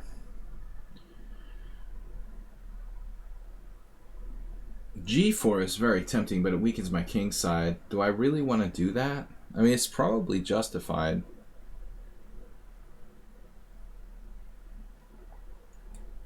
I'm just going to play calmly. I remember this one blitz game where I just got wasted by somebody with black because of C6, you know, weakening this base over here. You might not want to play C6, because if you ever play E5, your whole like pawn structure is destroyed by that bishop on H2.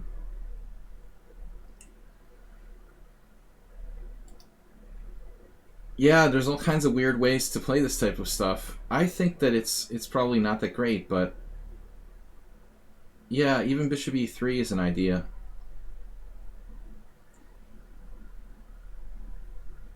Basically, player like Kasparov is not in his comfort zone, so he doesn't know what to do, which is typical, actually, for people who are out of their book. But I'm playing pretty conservatively. I could have gone for G4. Rook E8 is a weird move. I mean, you know how, like,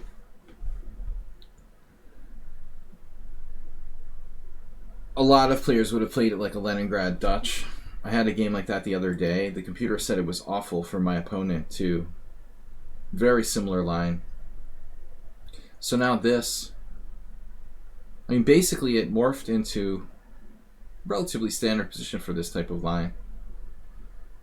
Morph.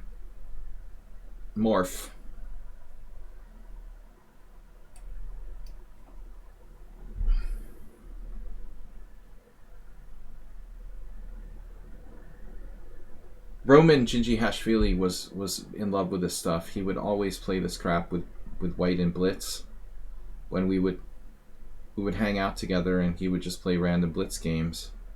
It's easy to play, it's safe.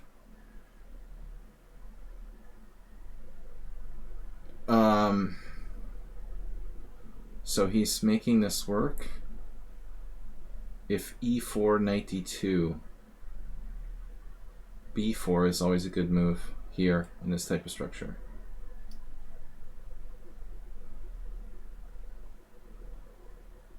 But again, I'm hinting at this C5 lever. I don't know if B4 is good or not. I played millions of games with bishop G5 setups, but not really much here with my bishop on F4. But I know a handful of players who play this stuff. One guy from Canada, I can't remember his name. They used to play on the World Chess Network. There was some FIDE master. Angelo Young, and I am from the Philippines. He used to live in Chicago. And Gingy. They would all play this bishop F4, E3 against the King's Indian. I guess you could transpose to it from the London system, theoretically. That's one trick that a lot of people would use. like kind of heads up London system players. When faced with the King's Indian, will play c4 and get like a kind of more aggressive formation in the standard sort of London with c3. But most of the time, black has problems with the d6 square. This is like it's a pinch point, like hinge in the position. I know from experience because initially I lost games with black playing these type of positions. If you play e4 here, you've got an additional problem with bishop takes h5, maybe breaking the structure.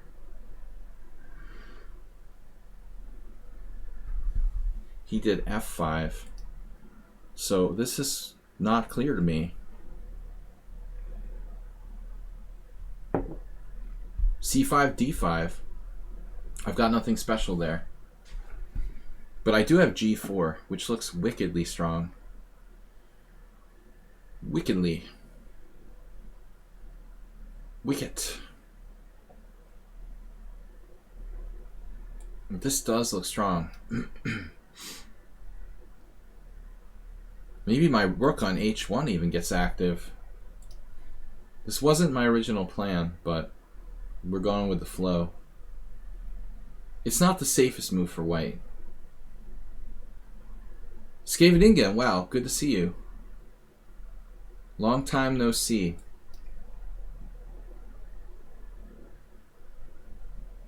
Another strong player for the group.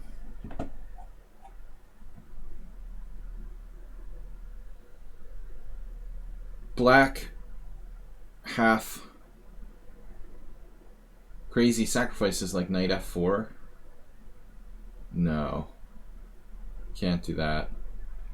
He has to go back. His kingside is like shattered. But he has knight f8 there, which is kind of annoying. I guess that's his plan. So what should I do? Take on e5? We can do it that way.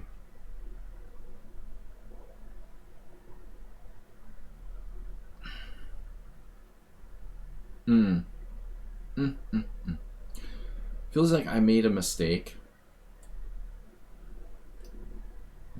I forgot this like b4 pawn is hanging.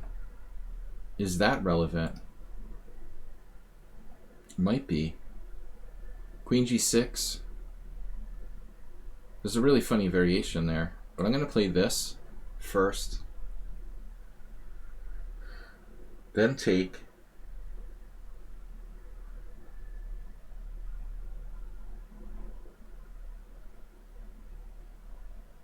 I don't have to take. I mean, I could just play positionally with c5.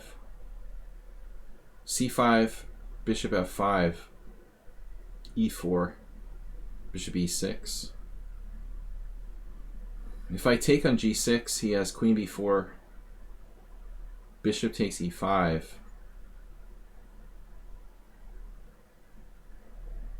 Rook takes e5. Rook d8 check. Rook e8. Rook takes e8. Knight e8. Queen e8 check.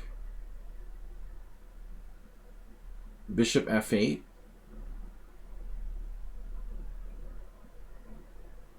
I don't know.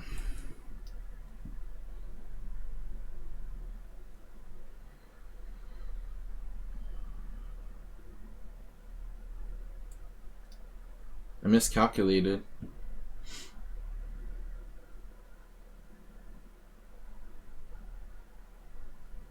But queen f8 doesn't matter in that line.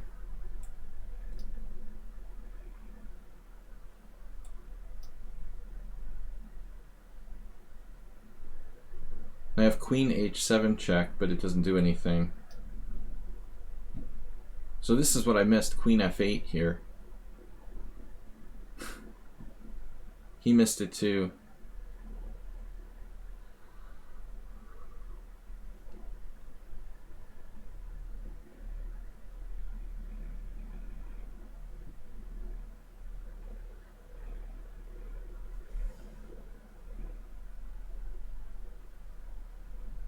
Yeah, sadly.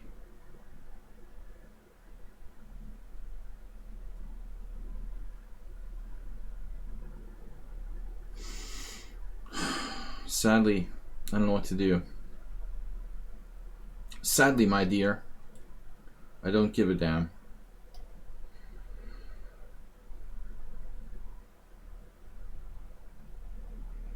What?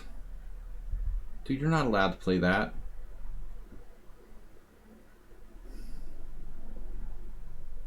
Queen g6 check.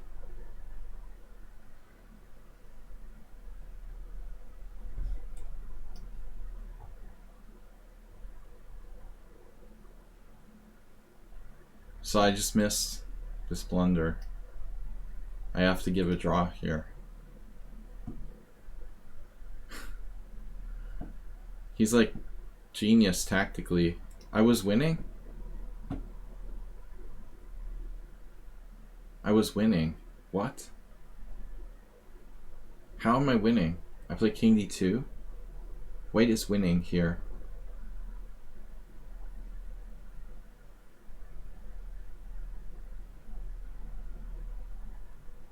How is white winning here? But bishop e3 drops a knight with check. I can't believe it. Not dropping my knight with check. Bishop d3. Queen takes c3 check. King d2 allows queen b2 check. I mean, I don't imagine how that works. How can either of those moves work? So it's like check here. I mean, again, like, what do? I'm just like dropping a piece, and I have no threat. It's crazy. King f1, drop the piece for nothing. Then bishop d3. I saw this, but I thought he has king f8. I literally saw this with the threat of rook h8 here. But I thought he's getting out with king f8. Yeah, apparently this wins, but I'm not a computer. You know, I don't know. I looked up until king f8, and I thought this is just ridiculous. I actually forgot he had this queen thing. It's lucky I wasn't losing. That I didn't even see his queen had the connection back. That was sloppy. King f1, well, there's not a lot of options. Honestly. It's one of like 3 legal moves for white there. It's not that bad. Yeah, I mean, I don't know. I can't play that on clear conscience, with a clear conscience, and you know, I'm just going to lose on time. I didn't see queen d6. I figured I'm lost.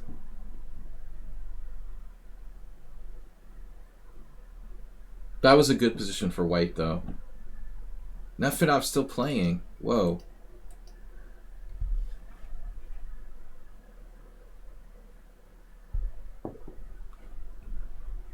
Nefinov grinding it out with the f pawn.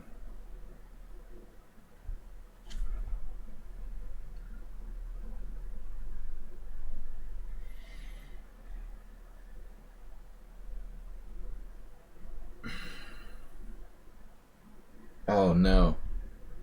The technique. We still got rounds left, right? This is only round 5. 2 more rounds left. D takes e5 was wrong. Yeah. After queen g6, why? Oh, I don't know why.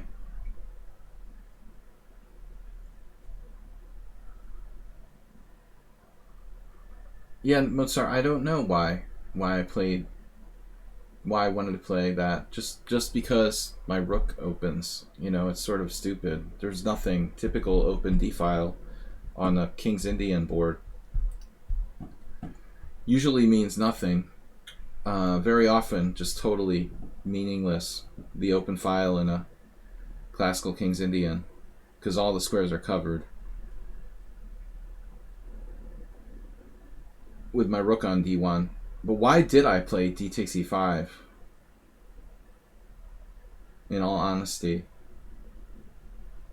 I mean, sacking the pawn with g5 seems good to mess up his structure. And then I just play queen takes g6.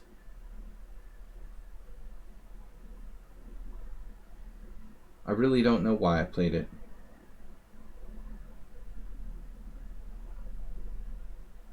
But play like Kasparov is... He has weaknesses, but he's very strong in tactics. So he quickly saw any sort of tactical resources. Frankly, I'm lucky that I have a perpetual check. I thought I could even be lost. That's what you get for not castling. But that's what I said earlier. I was teaching one of my students to try to play an aggressive repertoire with d4. And I guess that was in my mind, you know. But this is just like making up stuff with h3. I'm just making up stuff. It's probably not great. There's probably some way for black to exploit that move order. Technically. Nafedov creeping up into fourth place. Hey, it's Miro. Tied with him. Akshab also tied. Play like Kasparov's in third. B Maximus, the unstoppable, with 4.5. You beat Akshab. Yeah, who else is here? So, Skaveningen didn't play. Yeah, it's a little late to join, like in round 5 or whatever. Actually, you're not allowed, right? You can only join up to the halfway point. It's not like an arena. Unfortunately, I wanted to send a message to everybody that's a subscriber on Twitch, but they've disabled subscriber emails temporarily, which really sucks. Because that's one of my only ways of communicating with the people from the Twitch side of things. So, any suggestions? I guess I should get like a Twitter account and start tweeting. But I always kind of detested Twitter, honestly. We might have to join the dark side. P. Nefedov. Alright, what happened last time? Oh yeah, he avoided my preparation.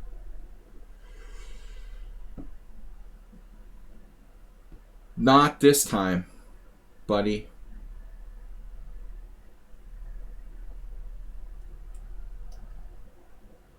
How long can he avoid? How is a sub chat in a Discord? Oh, okay. I haven't been using the Discord enough, of course. That's a good suggestion, Dr. Trachance. That's a perfect idea. We should do it. We should do it. Yeah, I should set up something in Discord. Mr. Coffee, do you hear us from work? Mr. Coffee's working, so I don't know if he can. I'll farm it out to him. No, I just want to know. We can get a few people active on the Discord. I haven't been using it. It's out there, just waiting for a reason to use it. But with Twitch email ability down, I should take advantage of the opportunity to use the Discord. Mr. Coffee, are you in the Discord channel? I want to make sure there's like at least a base of a few people.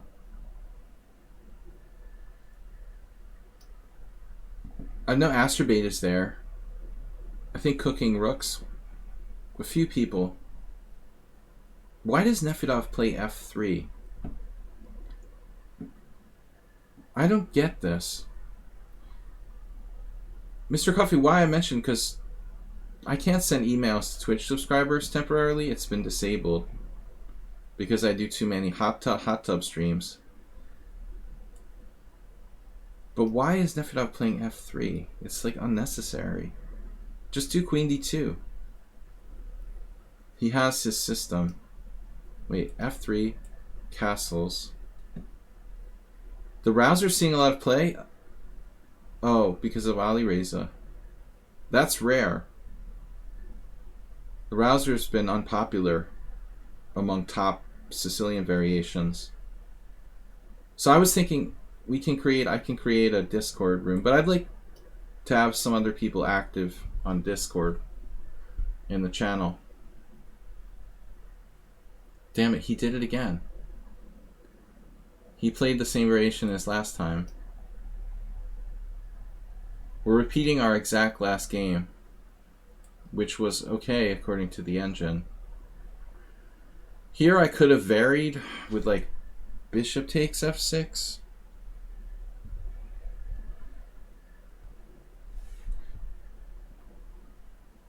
Well, I don't necessarily need you to do anything, Mr. Coffee, but to have another mod around, I wanted to make you a Discord personality. No, I don't know. I don't know what I'm talking about. We can raise your rank on Discord to something like Starship Captain. I don't know. I didn't remember our game. I played Bishop F5. Computer was kind of like, okay, everything's cool. You played perfectly in previous game with Nefedov. This is our previous game. He's cool though. He's used 3 seconds while I've used 2 minutes. It's totally fair. But there was some improvement. Was it bishop takes d4 check? Queen d4? Bishop e4? I thought I had an improvement somewhere.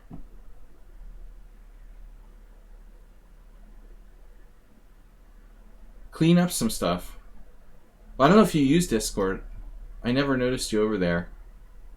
I don't use it that much. But I have it. We can use it. And therefore, it exists. I remember the first time we played this position, I thought he had this move too. But that's not right, is it?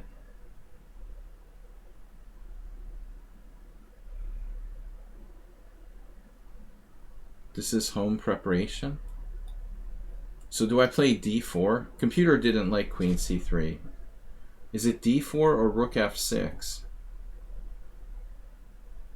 If rook f6, g4, not really a Nefedov-like move. Rook f6 is a developing move. Rook f6, what are you going to do to me? Should I just play d4 straight up, though? That's an interesting question. d4 straight up. So rook f6, g4, queen b6 check, king h1. Do you guys like that variation? I'm trying to be funny.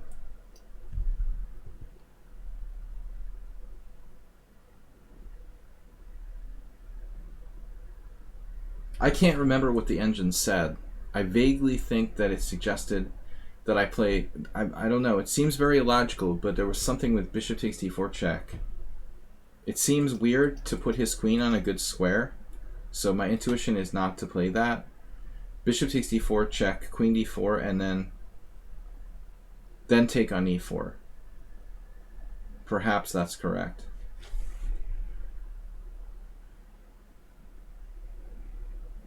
Nefedov likes exchanging things.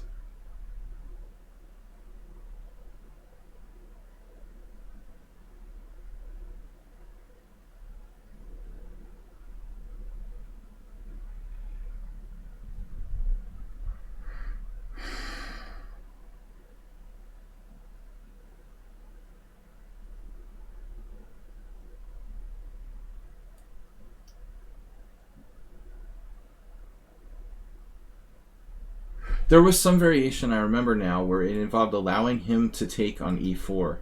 Not this position, but a different position. Totally different position. The computer liked that. Here it looks bad, though. I think I have to play d4. But the problem with d4 is... position is very murky. My structure is kind of broken up. But Nefedov never used to be this fast. It's some kind of personal vendetta. He wants to never lose a game against me for the rest of his life. Actually, he did lose. How did he lose? He lost a game. When was this? Previous simul, he blundered finally. So he is beatable. Forgot I beat him. I thought he was unbeatable. Yeah, another perfect move. Everyone's an engine. Right. Bishop takes d3. Yeah, even in blitz now, you're 2,500 in blitz.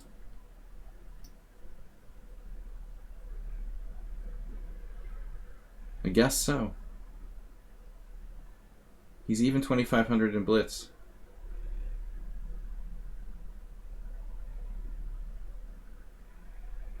Man, e takes f looks awful, doesn't it, Skaveningen?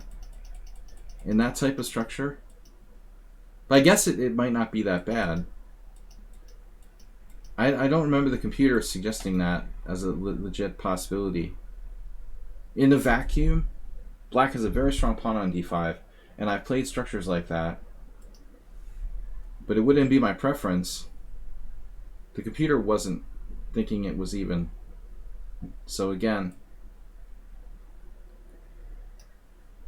FNOB is 2,500 now. Apparently. Alright. Even in blitz. I don't know. It's a very tough position. Chances for both sides.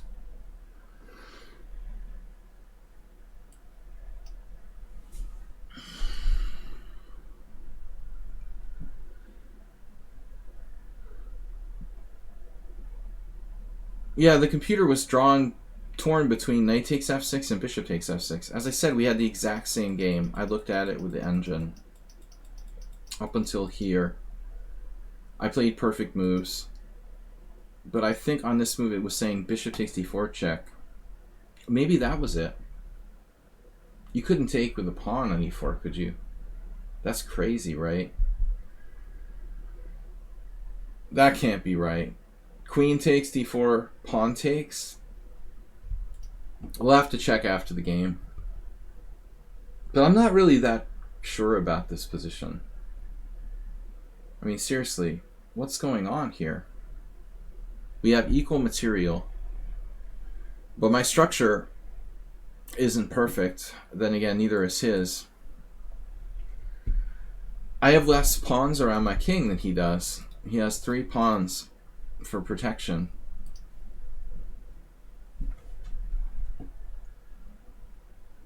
Last time I was pissed on Sunday, I blundered a lost endgame. I mean, I blundered into a lost endgame. This was a surprising move. Wow. That's a weird move. He wants to get me off his pawn. So, queen f2, rook b8 check. I guess I go here. It's not the only move. I mean, I can play queen c3. Or queen d2. Or r2 d2.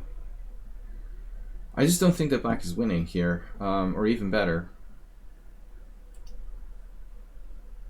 He wants to repeat moves. Well, I don't see how we're going to necessarily repeat moves. He could, like, if he wanted to try. I'm honestly not sure what's going on here. Check, check, check, check, check.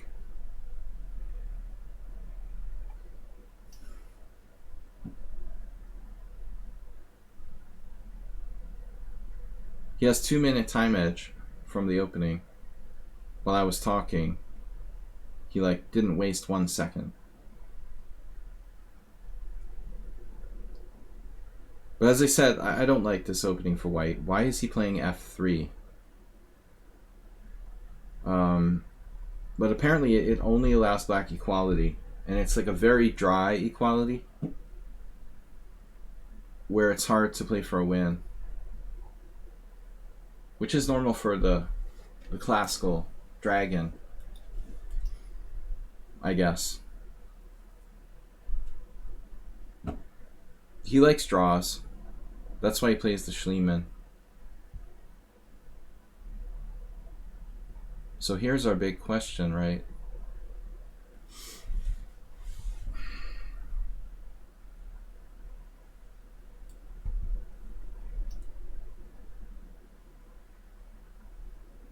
I could have repeated moves, but instead I'm playing something different. The $1,000,000 question now, I'm on d3. I'm keeping his queen in check. His queen is in check. If he takes, he gives me a passed pawn. That's double-edged, right? Black is at least okay, I hope.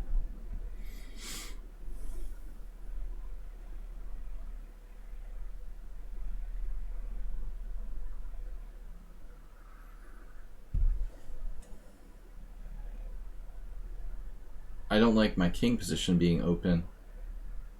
Wow. Okay, this looks crazy. He's giving me 2 connected passed pawns.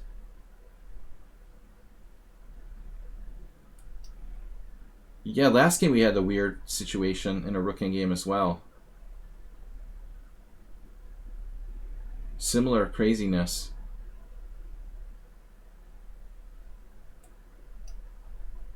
He likes blockading.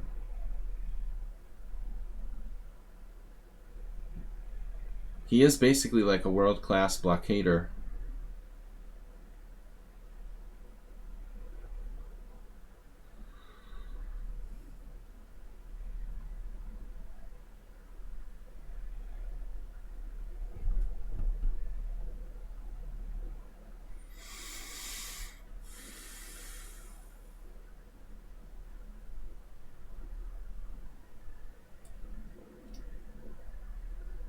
All rooking games are draws, right?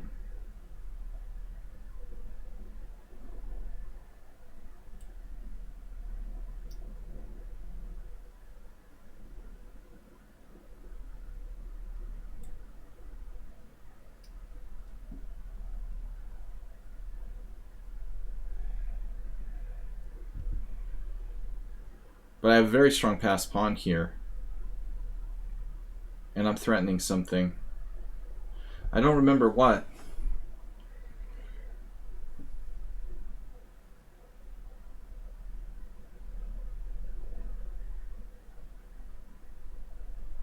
King position.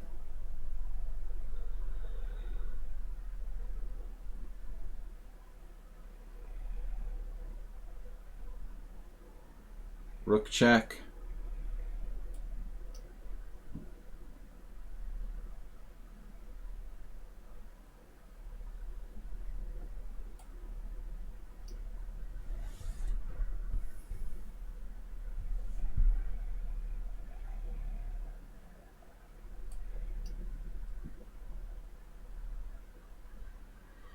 He just gave up. Wow. Did not expect to win that.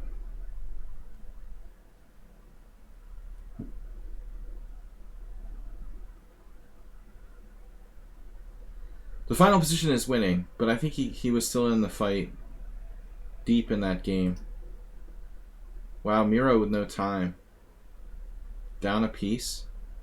Just devastating. No chance, dude. Alright. So, fortunately I got a draw against B Maximus. I can't have to play him again. So there's still an outside chance I could win the tournament if some sort of miracle happened. Someone's going to have to play Goo. Slendrina. I don't know much about Slendrina. Slenderman. It's like Slenderman's female counterpart. Slenderina. Hey, it's Miro. You can't draw them all. I was angry about the last game, Nefedov. That hurt, man. To blunder after all that. One of the longest simul games. When I could have... When I declined your draw and tried to win. And all I got from my efforts was a 0. Alright. 1 minute and 33 seconds left. So I don't know. We can take a very quick look at that opening, because we were talking about it. Let me see. Wait, what? Yeah, whatever. So this was played last time. There's only one game which has ever been played. Yeah, look at the breakdown.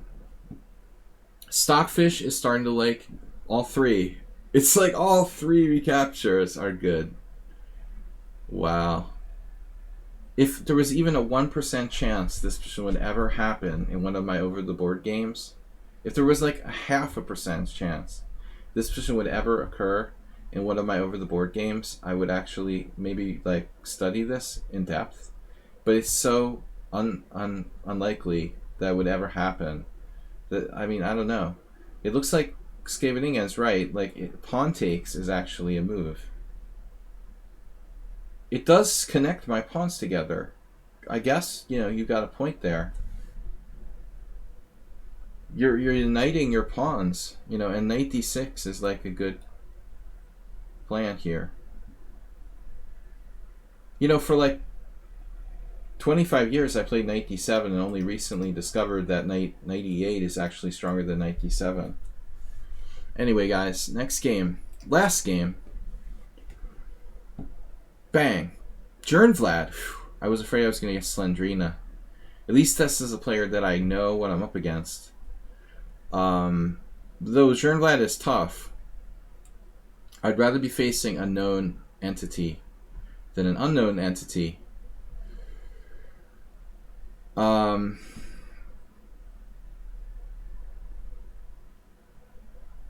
mean, it's hard for a dragon player to play e takes f6 blocking or bishop on g7. It hurts, But I've played enough openings that I'm not that one-dimensional.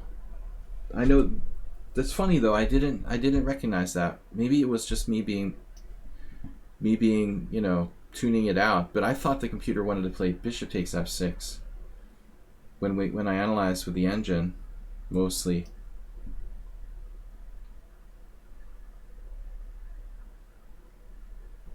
Jernvlad plays the Grunfeld. Alright. I don't know. What am I playing?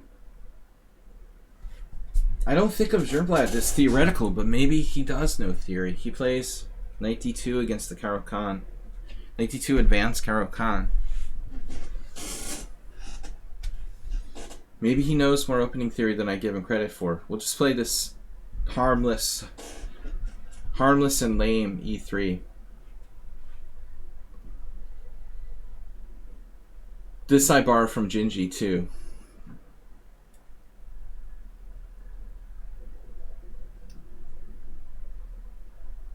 Years ago. But it was played by a lot of good players. Curious, for example, played the setup with white. It looks totally harmless, but it's not, it's amorphous, so it's not that clear how black's supposed to play against this sort of setup. And so you have people like that don't know what to do. Hey, this isn't in the main line.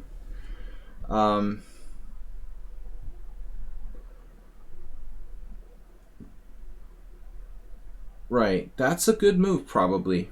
Most common. I get a lot of queen c7. I'm not sure queen e2 is my best move either. It's possible that this bishop should just be moved. But where? Do you put it here? Do you put it on d3? What am I playing here? Exactly. Sit and wait. There is a book on this e3 system. It comes free with the purchase of a Walker Arcane. Tell that to whatever that guy is, Axel Smith, who wrote a book about E3 poison. All these systems where he recommends basically entire repertoire, where you play like D4 and slow setups with E3.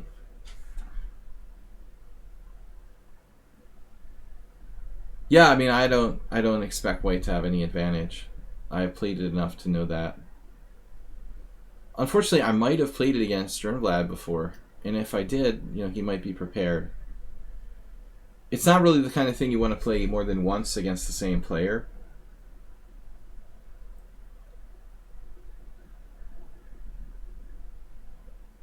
I think I had the same position against Bill Kelleher in the 1994 Massachusetts Open,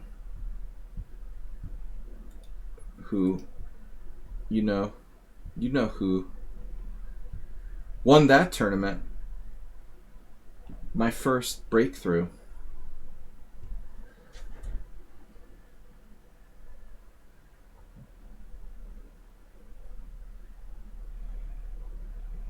B6 is an idea.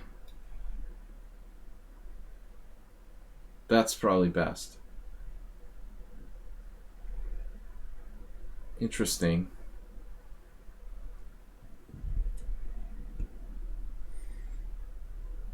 Bishop D5.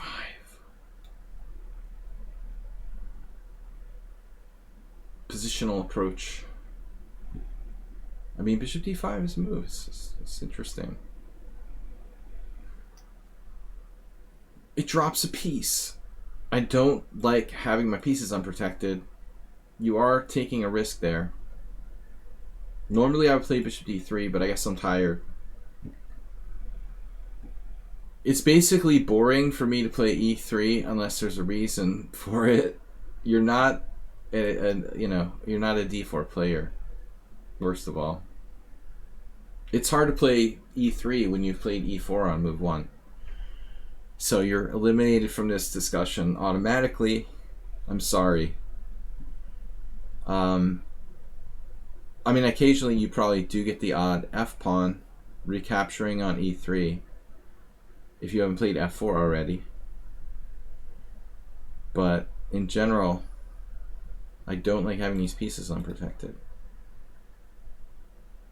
Difficult to see how he's going to fork them.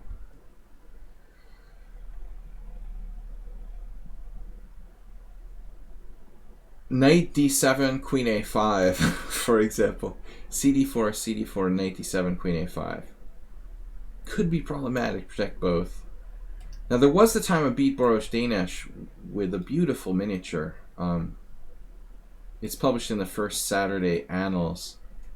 He walked right into a sweet Bishop takes F7 check. It was this variation, actually, now that I remember it. We call it the Boros Danish. The Boros Danish self-immolation play. Circa 2004. Otherwise known as Chess Dweeb. I had this devastating Bishop takes F7 check, King takes, Knight G5 check, and then it just kept going Queen F3. But I don't think this is enough here. I underestimated this Rook D8 move, it looks like. Obviously E4, E6 is not good. He's gotten his rook off the diagonal, which makes sense. Frankly, my dear, I think this is a strong move for him. 2 pawns for a piece is not too much. But again, I mean, we do have to double check. Bishop F7, King F7, Knight G5 check, King G8, Queen F3, and he happens to have a couple of moves there.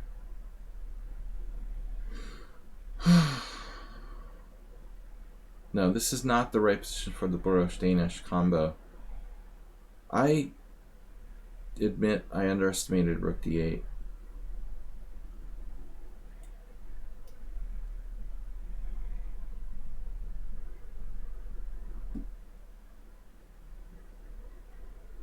I was actually trying to induce him to weaken himself with E6, but this is not what I planned. I mean, honestly, E6 probably isn't a bad move either. E6, bishop there, B6. That's the point. He can't play that. No, I take it back. Yeah, he couldn't play B6. So I was like, E6, bishop E4. Okay, he can't play B6. I have a good game.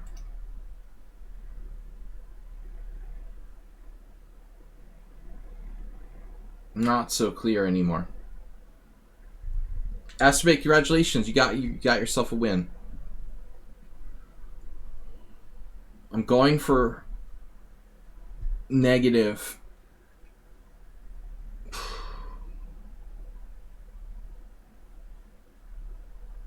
Yeah, this is not what I had planned. Now I have to full on retreat, it looks like, with knight d2.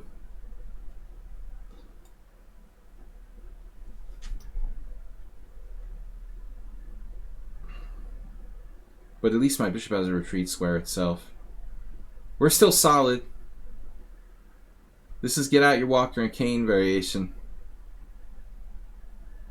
Yeah, this is not the way it's supposed to be played. Vlad is smart. But he does use time. Time could get him in trouble here. CD4, CD4, knight c4. Black seems to be okay. Rook c1, b5 isn't possible. Maybe he's got to play rook c8 and then d5. I have tactics. Tactics in my favor. Bank error in your favor. Monopoly. It's still not that easy for black. You know, he actually has to think of some moves. This doesn't seem right. f5 weakening, but okay. Yeah, I guess it's not so bad.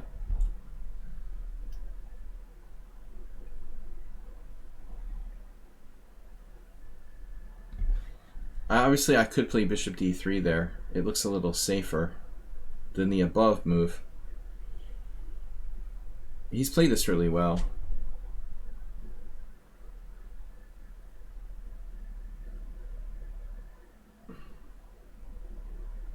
Knight d2 seemed odd. I don't know. You're absolutely right. Like, he was probably threatening nothing except for bishop c4.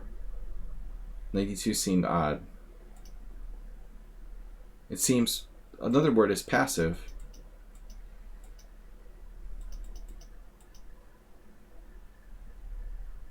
The other word is passive. I can just play rook f d1. It does.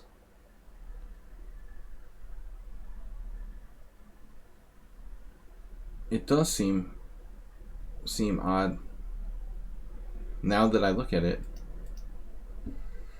I don't think I'm the same player anymore that I was in round 3. Okay, the idea of sacrificing this pawn has been in the position for a long time, but I'm hungry. Because I got nothing else.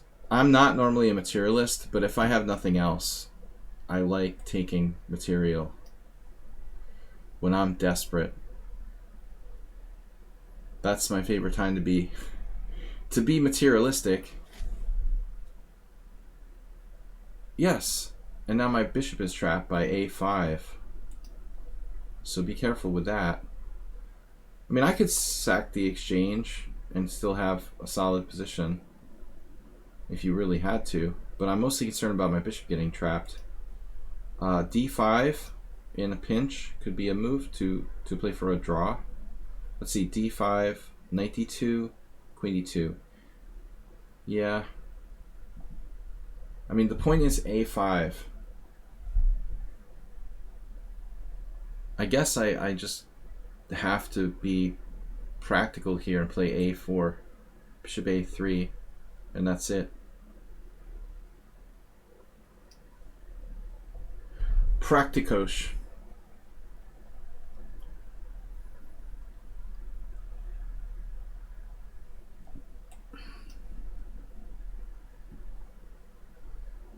Okay, so now he can do what?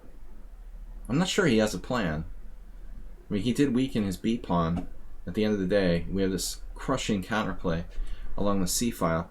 My strong point remains intact, and the Walker-Kane attack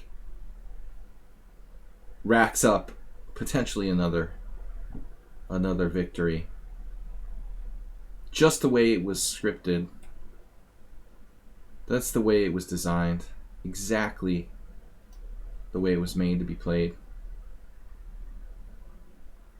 Now he's simply down a pawn for nebulous compensation. Well, he did defend his pawn here, so it's not so simple. Knight d2, queen d2, queen c3. Whoops. Alright, this is the position, the actual position. Please don't let me get back rank mated. He takes, I take. He takes, I take. Yeah, and I'm not getting back rank mated, and I'm up a pawn.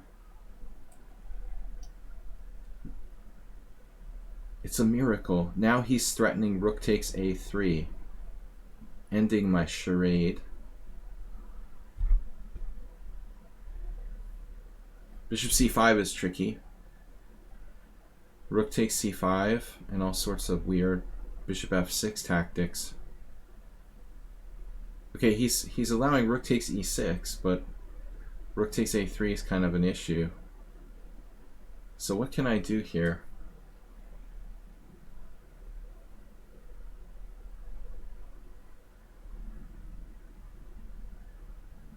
That'd be funny if there was really someone named Walker. Bishop c5 not recommended. It doesn't lose, but it's not great. If there was someone named Walker and someone named Kane, the Walker-Kane attack.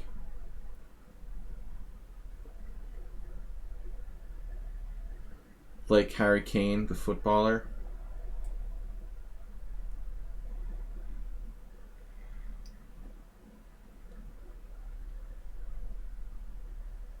Oh, sneaky riposte. But I'm like a tactical buzzsaw, not to be trifled with.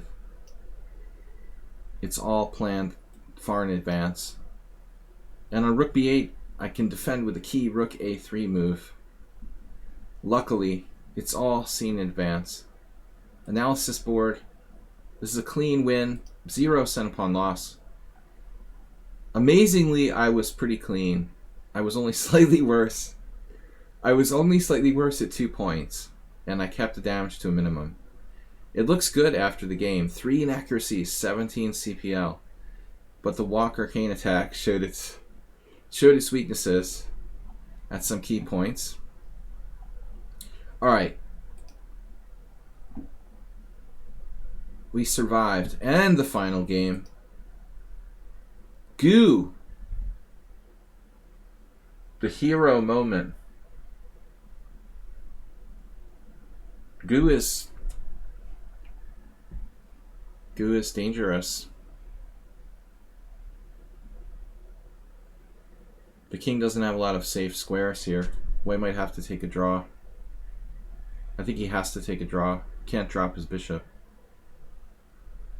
Black can't play for a win. But it's still not a bad result. Black is playing really well. I thought, he played insanely well, but it said he made some blunders against me. I felt like I was playing a brutal machine. B Maximus really strong. But good job. Saving my score, although I probably lost on tiebreak. I still lost on tiebreak, but I tied for first. That makes me feel better. Thank you, Goo, for holding in for a draw. So at least we symbolically tied for first. By points. I don't know about this Lee Chess tiebreak system. But congratulations to B Maximus with a super strong play this tournament. I don't know, man. You're awfully strong. I'm in second with 6. Very shaky. Goo is winning at the end. I thought it was a draw too. How is he winning?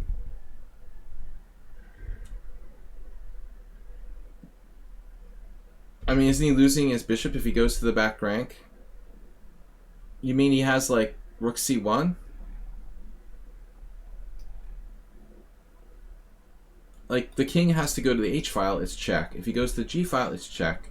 And if he goes to the back rank, he gets like queen, queen on the back rank, check, picking up the bishop on a1, right? Queen g6 check, king f1, no check on b1? Wait. Oh, you could have played king f1? What? I mean, he had very little time. This is a draw. I see. Oh, I see. So he has to be like really tricky about his move order. King G3, Queen G6 check. Oh, he has to wiggle over to the side with Queen H4, King H3, Queen H5 check, King G2, Queen G6 check, and then King F1. That's sneaky. Yeah, I thought it was a draw too. And then this is covered. Sneaky, sneaky. And then he's winning. The goo is tough. Alright.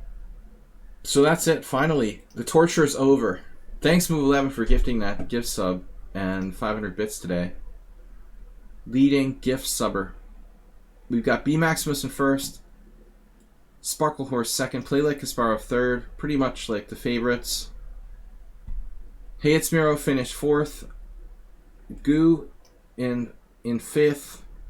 Just missing fourth. With one little accuracy. Brian got what? What happened, man? Brian started just axing people at the end. Brian went off and killed 3 players in a row to get to 4. Slendrina with 3.5. Trip Chance with 3.5. Trip Chance actually lost to Goo too. Wow, Goo. Nice result. So he drew 2 of the strongest players in the tournament, or beat one and drew the other. Zernvlad, solid result, 3.5. Sorry, Trip Chance had 3.5. Zernvlad had 3. Akshab rounding out the top 10 with 3. With a total of 25 players. Asterbait got himself a couple wins against Esmerchea, rated 2005. Wow. And Cooking Rooks. You beat Esmerchea. Asterbait with the comeback victory. Nice job. Anyway, thanks for being a VIP. Well, anyway, guys, it was a good tournament. I'd like to thank everybody for joining me. I'm getting challenged, but I've got to go. Let's see what we can do here. I think that's it for tonight. I will be back. Tomorrow, Wednesday. We've got Weird Wednesday Blitz Challenges, 11 a.m. Thanks, Move11, for your support. I will see you guys tomorrow morning. Bye-bye.